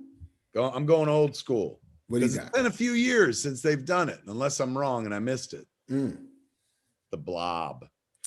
Ooh, Blob's nice. Blob's a good concept. Could totally work today. I don't know why they're not making Blob movies left and right. Where's the fucking Blumhouse Blob movie? Like, Waiting especially for you this to day and age, like visual effects be so fucking easy, man. I like the 80s remake of it with I love the 80s remake. Yeah. Like it is incredibly impressive. When the I Blob say shit that just with like it Shawnee, eats you. Shawnee Smith was in it. Mm-hmm. I love that movie so much. She came in and auditioned on Mallrats, and Mark, all I can say is I believe she hated the script she was auditioning for. Because like she openly made fun of it during her audition. I still remember this from 1995 because I was like, why would one even come in? Like if you really don't want the job and shit. But still, I was like, I love the Blob, man. And she was not impressed by that either. Yeah. But that's even after that encounter, I still love that Blob movie. I could still watch that Blob movie, and I watched it within the last 2 years. It holds up, man. Kevin Dillon. Mm-hmm. I just remember the innovation that the Blob also sort of melted your bones and shit. It was acidic. And so you got to see motherfuckers just kind of disapparate in the middle of it. It's like, oh, that's creepy. It was very, very cool. But yeah, I would pick the Blob, man. Fucking the Blob gets out the truck and they're like, no. But that was a cool premise to kick off Army of the Dead, to be like, oh my God, it got out and this guy's going to that city and that whole fucking city is wiped out. And now we're just walling that city in, and maybe one day we'll do something. And then I thought it was dope that they were like, we're going to drop a bomb on, fucking 4th of July weekend, man. Like they turned it into an event and shit. Felt real, even though it was goofy, zombie movie, but it was like, I bet you that's what it'd be like if they had to nuke one of our cities. They'd be like, oh God, yeah, we're going to put it on TV and everybody's going to watch it. Huge rating. Yeah. Ooh, you know this will be cool? What if it's Medusa? Oh, that's dope. Ooh, that is dope. I like that better because then you get a little mythology going. You get a little of that surf and turf because you can bring the Kraken in. Yes. And then how do we kill the Kraken? How do we get close enough to the Kraken? How do you kill them all, man? It's just, because with Medusa, it's like, hey, man, make it Pandora because that's a box and opens, and then we get a bunch of shit. Nice. We got there. Netflix, where's our money? Yeah, come on, man. Fucking break some off for us, for heaven's sake. Yeah, City of the Gods. Fuck that. Ask your Kickstarter friends. Yeah. I need $25 million to Somebody asked me in chat, they're like, now that Mark's done this, will you do this with all your movies? And I was like, I've always stayed out of crowdsource funding because, I'm not saying this about anybody previously who's used Kickstarter to finance a thing, but if you can walk into an executive's office and pitch your movie, leave the Kickstarter money to folks like fucking Mark, who are like, where else am I ever gonna have this happen? There's two schools of thought. Some people like, if a whale like you comes to Kickstarter, it'll bring other eyes. But I feel like if a whale like me, first off, I don't appreciate being called a whale, but if a whale like me did go to Kickstarter, you're absorbing more than you're bringing attention to other people and stuff. So I've always stayed out of it for myself personally. I love the idea, of Kickstarter. In fact, before Kickstarter or Indiegogo existed, we were going to do a website called Red State Green to raise the money to make fucking Red State and stuff. So I love financing. I love not a group. What is it called? The crowdsource financing. I believe in it, but I feel like I've already made my bones, and I could seriously walk into like a real money place and have a 50-50 chance of walking out with loot. As long as that still exists, I have no business jumping into the small pond and soaking up all the resources for myself. And again, this is no judgment about anybody who's ever done that. I don't want to see any fucking like Smith don't like Zach Braff. I was very happy that Zach did it and stuff. I just couldn't ultimately do it for myself. But so going forward, I'm glad it worked for Mark, but it still isn't something that I would choose to do. I'd rather self-finance before I'd ask you for money, because I know I'm going to go to the audience sooner or later for money, where I'm going to be like, yeah, I need you to give me your money when this fucking thing is done and it's in the theaters or wherever the fuck it is and stuff. So that's the only reason. It's not like I don't believe in it. I do very much believe in it. And look at what a dream come true story it's been for my illustrious co-host here and stuff. I just think I missed my window. Like I had my window, which was somebody bought my fucking movie, put me on the map, put money behind my movie, and that's established me enough where I can walk into a studio and be like, this is what I would like to do, rather than taking what money could be potentially used for projects like what Mark's doing away by swimming in those waters. I've over-explained it at this point and hopefully insulted no one in the process. I mean, I felt very much the same way going in, because until I realized how expensive this thing was going to be, I was like, well, I'll pay for it. Like, what are we looking at? Like, I'll cover this. Like, I want to do it. Like, I'll pay for it. And I also went down the road of like, because I am similarly, if I wanted to make a TV show, I can walk to the people who make TV shows and say, hey, I'd like to make a TV show. If this was a feature, I similarly could have walked in and said, hey, I got this idea for a movie. All right, then they will set up the meetings and I'll walk and I'll pitch my heart out. But there's no real audience. There's no market for a short in that way. And so nobody's in the business of giving money for a thing that can't make money. And so then it fell. Then let's kickstart. Let's see how we do. Let's roll these dice. And it came out.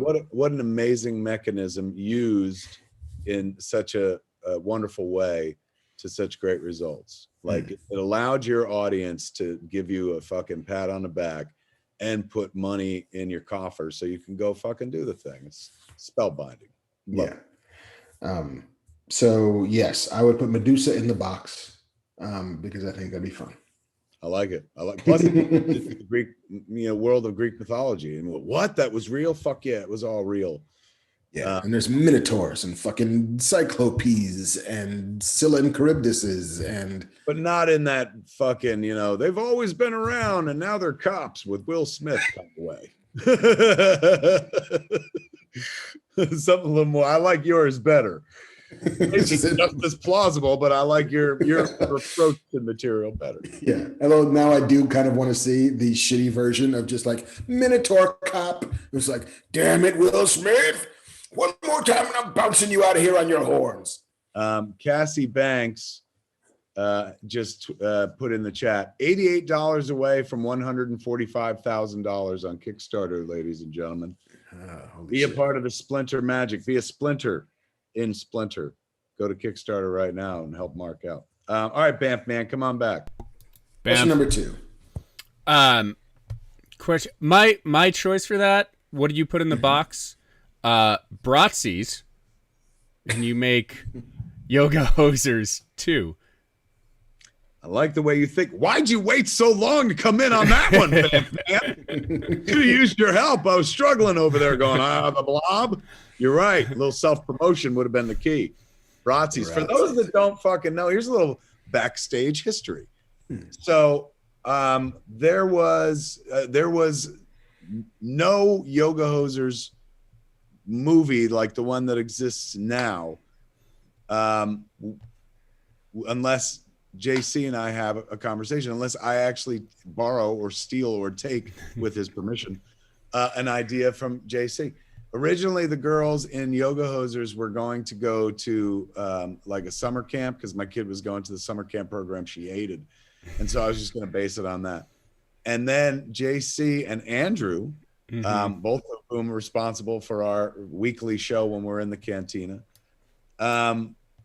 told me that they were thinking about doing or going to do or wrote a script for a movie that like these tell them what it was. So it was tonally like Gremlins meets Goonies.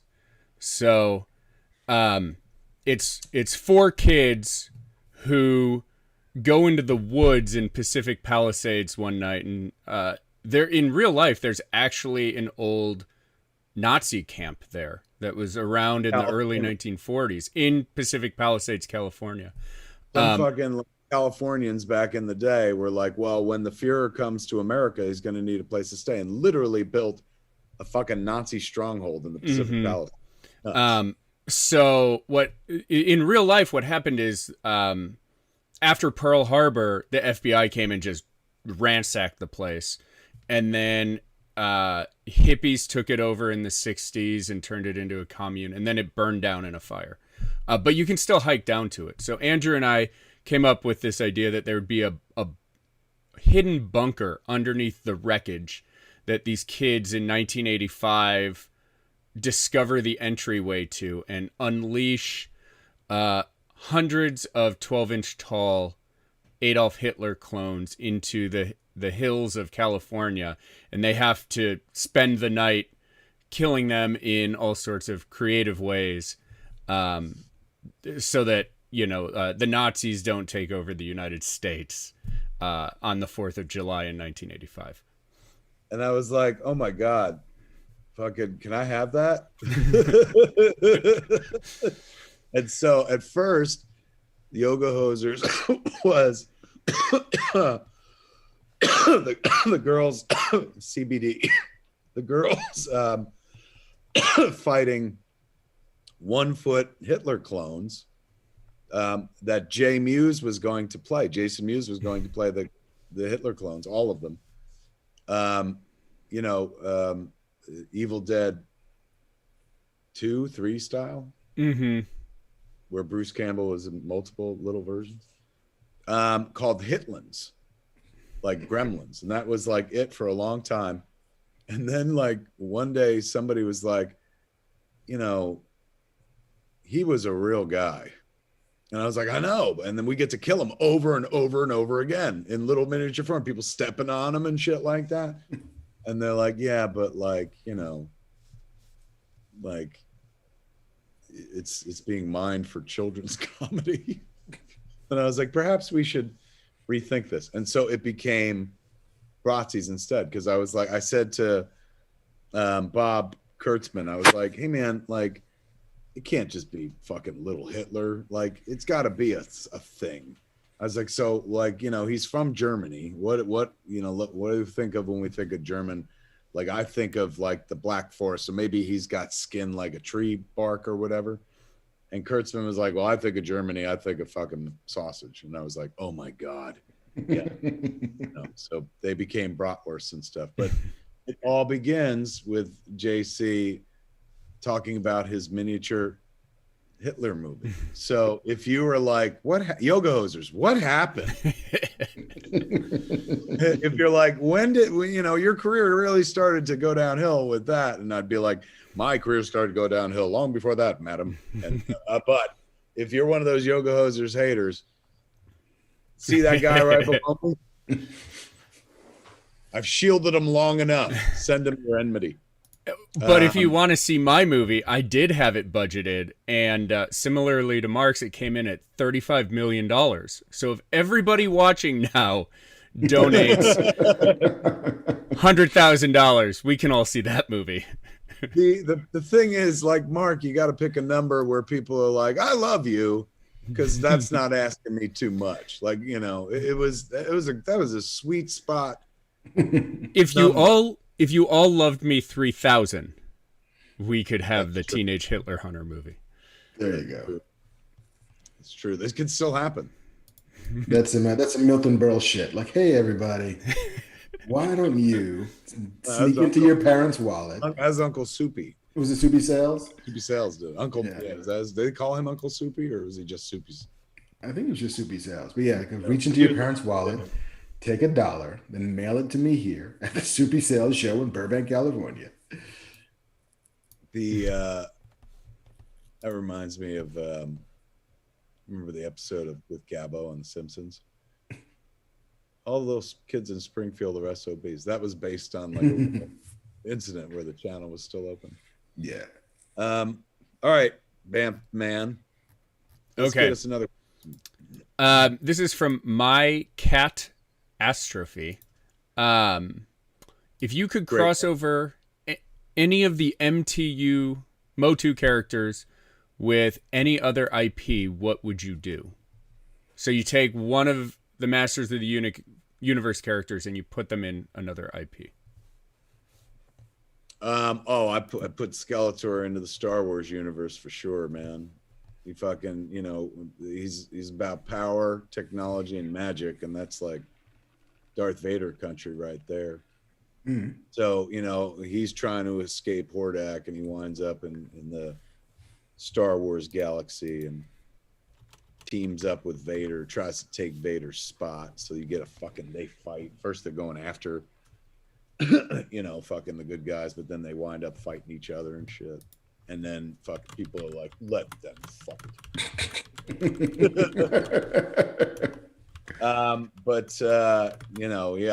I guess. Look, for our incarnation of Masters of the Universe Revelation, it's very, it leans on every, fucking franchise that you love. There's a lot of Star Wars in it.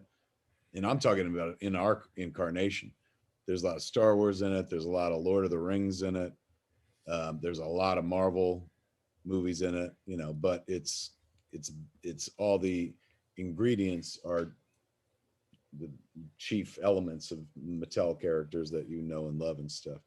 But the DNA has baked into it a lot of satisfying other franchises that I've fucking loved. So in my head, I've crossed over with all of them because, we cherry picked feelings, set pieces, arcs, things like that. If you're going to do a thing, do it right. And there are people who've been telling stories like this better than me for years and years, going way back to my childhood, going back to the 70s. So we spared none of them in terms of, thank you, call them homage, call it theft. But there's a lot of other great stuff at the root of our Masters of the Universe revelation. So I'm going to go with Star Wars, and Darth Vader is the obvious answer. But just know that if you had all those action figures for, our version of Masters of the Universe, you'd be able to play them in almost any adventure. They're interchangeable. with many different magical franchises, superhero franchises. A lot, you know, our version of Motu, which the Netflix internal refers to as Moteur, because Motu is an acronym for Masters of the Universe. They've just added the R for Revelation, so they call it Moteur. I forget what I was going to say about that, but it was good. It was tasty, but then I was like, maybe I shouldn't. Maybe I should be more circumspect. Yeah. We'll just leave it at that. But Moteur, that's how I refer to it. I'll button yours by saying, how cool would it be to see your Skeletor against Mark Hamill, Luke Skywalker? It'd be like him fighting his own shadow. You made my okay answer way better. Because you get to then cross him over. That's true, man. So Mark is fighting Mark, a version of Mark. But not this Mark. What do you got, Mark? I'm going to take Cringer / Battle Cat. Love him. Amazing character arc in Motor. I'll tell you that. And put him in the Lion King universe. Oh. Who is he? I feel like he's, a cousin from outside of town who comes to Pride Rock. Is like, why is this lion so green? He's like, But then like shit goes down with hyenas or Scar, and suddenly Battle Cat comes out and it's like, oh damn. And then all the other lady lions are like, this weird green cat's got something going on. And then it gets Mark won't be returning for season 2 of Motor, ladies and gentlemen. Yeah, it's like, you're the dude who pitched the fucking like green lion sex on a podcast? Yes, I did. You did. The Cringer in our show is portrayed by the great Stephen Root, and he is nothing short of spellbinding. It's so good. Funny as needed to be, heartfelt. Like, I'm very happy with where Cringer goes in Motor. Yes, makes me want to motorboat the show. We're just getting closer and closer, and I just have to be quiet for a little longer, and I'm finding it harder and harder because there's so much love for it out there, man. Like, people are like, I want this, and that was based on some pictures. Like, I keep obsessively watching the teaser, and I'm like, wait until they're going to absolutely fucking love it. It's like that thing when you're on a road trip and you're getting close to home, but you've also got to go to the bathroom. And so the closer you get to home, the more you've got to go to the bathroom. That's you and Motour. The closer we get to release. I'm ready to go to the bathroom all over these people, Mark. That's an R. Kelly song if I've ever heard one. Take that back. Mark B is checking in to give you an update. You're at 175,104 Canadian on Kickstarter. I was about to say, like, who showed up and dropped 30 grand into the till? That's Canadian, my friend. Canadian. That's huge. It's a huge figure. You're a Canadian millionaire. It's a TV show, I believe. All right, Banff boy. I think we've Banff. My pick would be to put Trapjaw in Real Steel or Skeletor in Pirates of the Caribbean, because when he goes out of the moonlight, you'd see the way he looked before he was Skeletor, and then in the moonlight he'd be Skeletor. That's interesting. And then lost me at the last bit, but like, I thought those are good franchises to put him into. Black Belt Jones, I thought he knows his Motu as well. Black Belt Jones in chat said Man at Arms and G.I. Joe, and if that isn't a perfect match, I don't know. That's not bad. Let me say this. How about we turn the fucking God damn it, I smoked my words away with CBD. What if we did Castle Grayskull inside Cantina? 100%. I don't know about for part 1, but definitely for part 2. 100%, yes. How cool would that be? That'd be dope, man. I'm into that. And that'll give people reason to go if they've never been to the Scum and Villainy Cantina in Hollywood on Hollywood Boulevard. Now's your chance. The things are opening up out here in California, ladies and gentlemen. June 15th, it's the Wild Wild West. It's a free-for-all. They're going to let people have sex in public at that point. In the middle of Hollywood Boulevard. Right in the middle of Hollywood Boulevard. So you'll be able to go into the cantina. And let me tell you something. You've been sitting around for a year, sitting on piles of money going like, ooh, I just want to spend it somewhere. Where better than to go to the greatest geek bar on the planet, ladies and gentlemen. All right, Bam Man. People showed up. We've had lines out the door every weekend.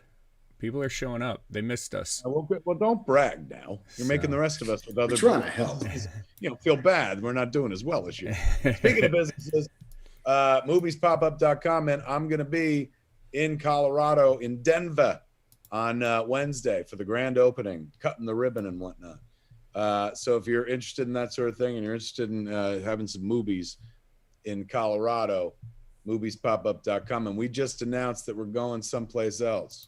What was it? Well, I guess that was it. Is that right? No, Denver we just announced.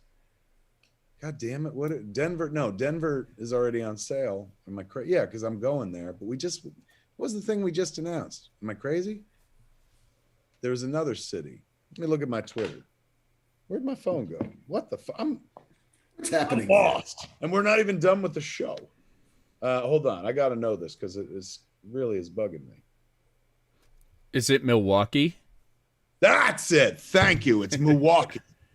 My God, that was going to fucking eat at my soul. We're coming to Milwaukee, ladies and gentlemen. Milwaukee, as you call it. Milwaukee, as we call it. And we announce tomorrow, I believe, where it's going to be and what dates we're going to be there. So you can jump on the mailing list at moviespopup.com.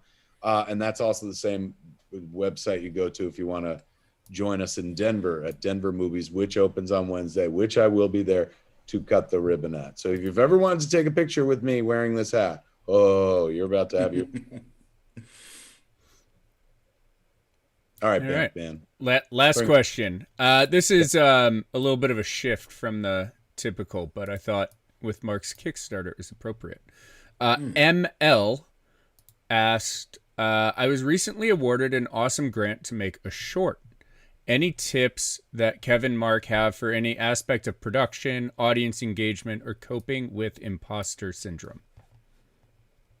Well, first off, imposter syndrome. No. If you're about to shoot your first short, you're no imposter. If you're the type of person that sits in a movie audience and watches all the credits and you're not there because you're hoping that fucking Nick Fury is going to show up at the end, you're a filmmaker. You just haven't made a film yet. So ain't no such thing as imposter syndrome, my friend. Especially if you're on the precipice of making the fucking thing. So don't worry about that. And trust me, you won't. The moment it kicks in, the moment you're there on set, you're going to be like, this is the right relationship. This is who I've wanted to be my whole life. As for the other questions, pitfalls to look out for, just remember that this shit is fun as fuck. And you're breathing rarefied air as an adult getting to make pretend like this. So, ain't no reason to yell ever. Raise your voice on a set unless you're like, look out, the light is about to fall on the fucking second lead or whatever the fuck. And in which case I would just scream, or move or whatever the fuck. But ain't no reason to yell on a movie set. No reason to treat anybody less than you. Everybody there on that set, doesn't matter if you got the top job at the moment, they're all there making your story, helping you tell your story. So slobberingly grateful to these people from top to bottom for lending their precious time to your art, which they don't know it's going to be good or not. They might not even be paid. They're just taking a leap of faith in a lot of cases and stuff. So never take those people for granted. Cast, crew, don't fucking matter, man. They're all, without these people, this fucking thing lives inside you and eats away at you like a cancer. These people are like doctors, physicians who are helping you excise this creative cancer. That's just like, I got to get out. They're going to help you get them out. So make sure you always treat them well. Have an edit in your head going in. helps you to shoot it. Sometimes you get on set and people, they always look to you. How do you want to shoot it? What do you want to shoot? Even the DP is going to be like, well, what do you need? Some people are like, we'll just shoot a bunch of things and figure it out in the edit. You can do that, but that's costly. You want to save yourself some time and some dimes, have a plan going in. Shoot the movie you see. Don't, overshoot it. Don't feel the need to get fancy and stuff. Shoot the movie that you see in your head. And if that's limited in its storytelling, the DP can maybe help you expand it, or maybe it doesn't need expanding. But, they're waiting for you. This is a job, if you're the director, if I understand the question correctly, this is a job where you are the only person who can communicate the information to the people you're working with. They cannot see into your head. You've got the vision for the movie in your head. You could see it. Nobody else can. So they come up to you and your job is to answer their questions. They're only trying to help you get that movie out of your head to the real world. So be prepared as a director to answer a lot of questions. That is chiefly the fucking job. Somebody comes up to you and says, black or white? And you're like, black. Somebody's just like, fucking jazz or disco? You're like, disco. Somebody's like, shag or thin? And you're like, shag. Like, it's a series of questions that you have to have an answer for at a moment's notice, and if you're like, I don't know, let me think about shag and get back to you. Like, they'll smell blood in the water and be like, oh, fuck. You got to be decisive. And I don't mean lie about it. I mean, be decisive. Have an answer for them. Give them an answer in that moment, if you can. So, because it's easy. You have the answers. They're all locked up in here and stuff. So they're not asking you complicated budgetary questions. They're asking you how to build the world, what the world looks like inside your head. Communicate with your crew and cast as much as you can. Don't hold up with the keys and, huddle up and whisper and shit and have the information disseminated. I prefer to host the show, like host it like it's a fucking show and there's an audience. And I always have to tell everybody what's going on. I narrate as much as I direct so that everybody understands what we're going for. Share that information. Information is power, particularly on a movie set. So if the more you want to get what you see in your head to come to life, the more information you got to share with all those wonderful people helping you make your dream come true. My 2 cents from a guy who's done it a couple of times. I have never done it, so I will be in your same position. I will say that as somebody who does not have the experience of having been on a set and being the person in charge, and who knows he will be relying to a great degree on the people around him, to remember that you are the steward of the story you want to tell, and you're the one who knows the most about it than anybody else there. And so when all else fails, lean back on the fact that, like, you made this up, and every question that can be asked is an answer you've already got, whether, like Kevin said, you have thought about it deeply or not. It should be ringing true within your head. And so rely on the fact that, yeah, you made this up. And so this is yours. And when all else fails, protect the story and make sure that the story is the clearest thing coming forward. I will say that I 100% believe in imposter syndrome, unlike Kevin, because I have felt it. I feel that every time I write a thing and give it to a person, even somebody that I like, somebody that I love, is this the time they figured out that I'm a fraud? I don't really believe that, because I know that there are certain things that I'm good at, but there's always that bit of nervousness, that bit of, like, butterflies in your stomach when somebody is going to read a thing or see a thing for the first time. Just take some solace in the fact that lots of people feel this way and still do the work, because it's just a thing. It's another hurdle that you just got to climb over. And the more you do it, the lower the hurdle becomes. And, I remember once interviewing Damon Lindelof, who said that every time he writes something, he feels is this the time they figure out that I've been running a long con on them the whole time. And if Damon feels that way, then, and still manages to do the work, then you can feel that way and still manage to do the work as well. Don't let it stop you. In fact, let it fuel the desire to make it great. Everything is fuel for the engine, if you know how to distill it right. So yeah, don't bang your head up against a wall. just embrace it, push forward, and then and get it done. There it is. You're getting Bamf. it from people. Oh, FatMan is here, ladies and gentlemen. He has some insight as I'll well. say I've done a few short films that were very, very like minuscule budgets. And a lot of times people aren't getting paid. A lot of times your friends are showing up. All that grant money goes on screen. You're probably going to be asking a lot of favors. But those people are all there because they believe in what you're doing and your ability to get it done. So let that carry you through your uncertainty, because there will be a team of people, whether it's 3 people or 10 people or 30 people, that are there because they believe in you, not because they're making Robert Kirkman money. Ooh, Robert Kirkman money is what we all aspire to, ladies and gentlemen. Indeed. Robert Kirkman money. Yeah, kids, don't fear imposter syndrome. Like, just understand that anybody could do this shit. Nobody, there's no, I've been in this business over a quarter of a century. There's no fucking rules posted on the wall that says you got to be this Scorsese good to ride this ride. Scorsese makes exquisite fucking movies. Don't mean that you can't make rudimentary bullshit. You know what I'm saying? I've spent my career making it. That's what I'll fucking call my autobiography, rudimentary bullshit, the Kevin Smith story. Don't think that you got to be as good as an NHL player to play some fucking hockey. Hockey's a fun game. Grab a tennis ball, fucking hockey stick, go to a tennis court and fucking have at it. There's all variations on how to do it, and there's bars of excellence and whatnot, but just no such thing as an imposter. Anybody can do this shit. Anybody can make media. Doesn't mean you're going to like it. Doesn't mean it'll be any good to many people, but it's going to be good to the person making it for sure.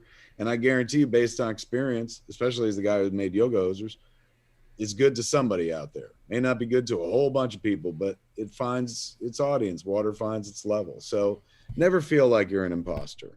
Everyone's a fucking imposter. You can't be an imposter if there's no rules. There's no standard. You know what I'm saying? Like, look at all the movies you love. They run the gamut. Some are brilliantly made and some are fucking goofy and simple. If you like my shit, if you're sitting here watching this show, you like goofy and standard movies as much as you also like the really good stuff. Anybody can play this game. Don't feel like an imposter.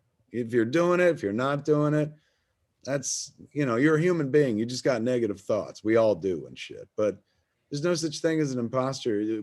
Is the idea of an imposter syndrome that you're not Spielberg? Guess what? You're not. Nobody is. Just fucking Spielberg.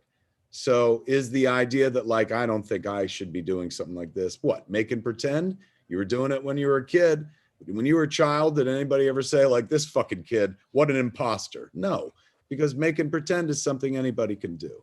So, people get their fucking glasses fogged by the idea of, like, yeah, but there's money and cameras and fucking people. And it's like anything else in life, man. There is no such thing as an imposter. The moment you start doing it, you're doing it. You're learning on the job as you go. Experience certainly helps, like anything else, but don't you worry about it. There ain't no imposters out there. Even the filmmaker you hate the fucking most, and you may be staring at him right now, is not an imposter. That filmmaker is authentic because they've made a film.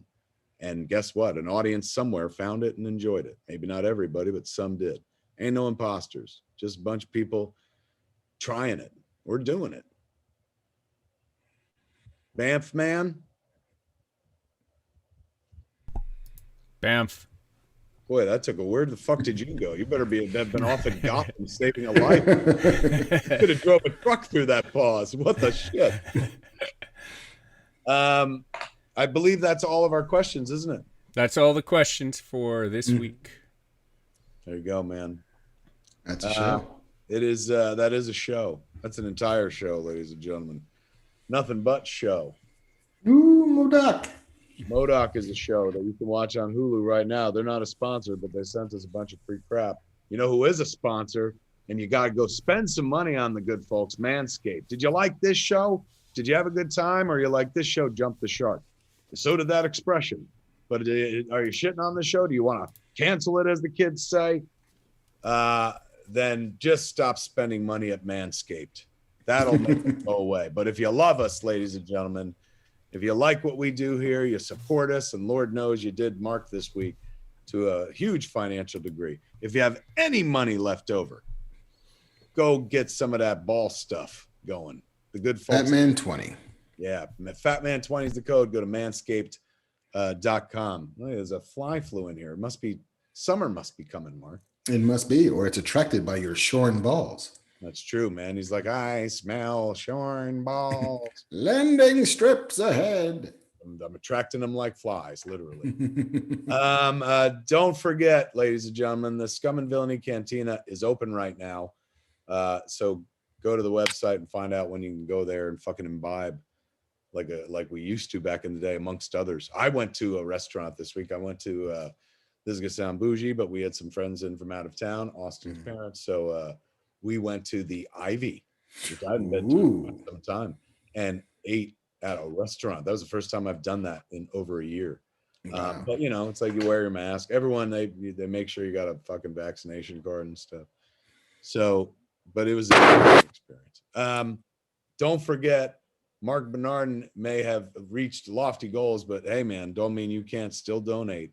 You can be a part of it. Or you could be a part of the match. You want to be a producer side by side with Kevin Smith and whatnot? Here's your opportunity, man. You want to fund some art made by the great Mark Bernardin? Here's your opportunity. Go to Kickstarter.com and look for Splinter. What are you calling it? Splinter what? Splinter Short. Splinter Short. Indeed.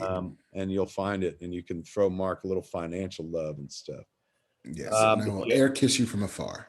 If you want to throw any financial love my way, well, there are any number of ways to do that, kids. But you could always just go to jayandsilentbob.com. That's all the show we got for you for this Sunday evening. And that's like 3 hours of fucking show. And we didn't even have a guest unless you got Mark as our guest. That's a lot of content, ladies and gentlemen. Hopefully you've enjoyed yourselves, and hopefully you've enjoyed this time together. I'm so glad we've had this time together. You old school. Indeed. Cats that used to watch Carol Burnett with your grandparents like I did. Right now, Mark, before we get out of here, Damien Dusk, excellent fucking name. Well played. Damien Dusk says you're at $145,377. Sweet fancy Moses. Look at that. Bamf. And Martin K has asked for permission to go to sleep now. You know what, Martin K, you've earned it, my Austrian friend. So in the words of your own people, go to bed. Get out. Get to the chopper. Martin, in the words of your fellow countrymen,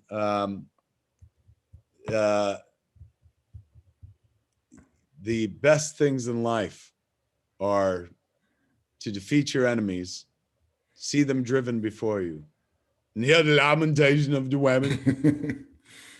Rest well and dream of large women. Martin K, if you can't be bothered to finish watching our show, then to hell with you. That's another Conan reference, kids. Not that Jason Momoa Conan, although that wasn't bad at all, but I go classic Conan. Arnold. There it is. Kids, come on back. Next week, we'll have some more shit for you. But for this week, we're out of shit. We gave you all shit. We really give a shit, and we gave it all to you. You took the shit, you shit takers. Now you go out and you enjoy the rest of your Sunday. Don't forget, if you're one of them Mayor of Easttown fans, it's about to start in about less than an hour. Yes. I'll meet you at the Wawa for some water. That's good. That's convincing. You could be on that show. That's Kate Winslet good, Mark. Get a couple of Rolling Rocks and some Yinglings. Congratulations once again, dude. That's a huge achievement, and not just a testimony to the vision of a guy who's like, I'm going to direct before I'm 50 and stuff, but a testimony to the love they got for you out there. I know it. I have been profoundly moved and touched by the events of the week. So thank you, everybody, for helping out. There it is, kids. Look at that, man. We fucking had ourselves a show. Indeed. Last week we were together. This week we're back in our tiny boxes. But Indeed. whether we're next to each other or fucking in video screens or even on an NFT, crypto.janesilentbob.com, you will find me and Mark together doing this show. There is no show without Mr. Mark Bernard, and give it up for Mr. Mark Bernard, ladies. Thank you. I look forward to the date, and hopefully that date is soon, at least judging by JC, at least mid-June, where we can be back together behind a bar, telling stories in front of people. And speaking of JC, we all say thank you, FatMan, for rescuing us from our boredom. Look at him swinging in for his props. Yes. Gimme. Thank you, FatMan, for making this all possible. Tell them how they can pay you back. Just come down and get a drink at Scum and Villainy. Oh, and props to El Toro 215, who created the animated Banff graphic. Well done. Yes. That was awesome. I saw it on Twitter this week. Thought it was adorable. Instantly texted it to FatMan. And so we've had that the whole show because of that very special fan who made that little Banff animation. Hey man, we'll take more of that. Me and Mark, we'll take some intro Banffing or something like that. Oh yeah, we just sit here. He gets to come in and out like a hero. Mark's a Star Trek fan. Give him that phasey shit, you know. Ooh, yeah, I want to beam in. Yeah, when he's beaming into a place. Me, I'm a stoner. Smoke me in. Well, that's kind of like the Banff. So, remember that scene in Total Recall where it's like two cheeks and the head comes apart? Reverse of that. So I start like that, and then I'm me. You know that thing? Not that. What a visionary. He never fucking did anything he didn't see in some movie or TV show or the Muppets before. There it is, kids. Thanks for hanging out. For FatMan Beyond, I'm Kevin Smith. I am Mark Bernard. You better tune in next week, ladies and gentlemen. Same fat time, same fat channel. Smodcast.com or youtube.com/Kevin Smith. Jeff's a kiss, ladies and gentlemen.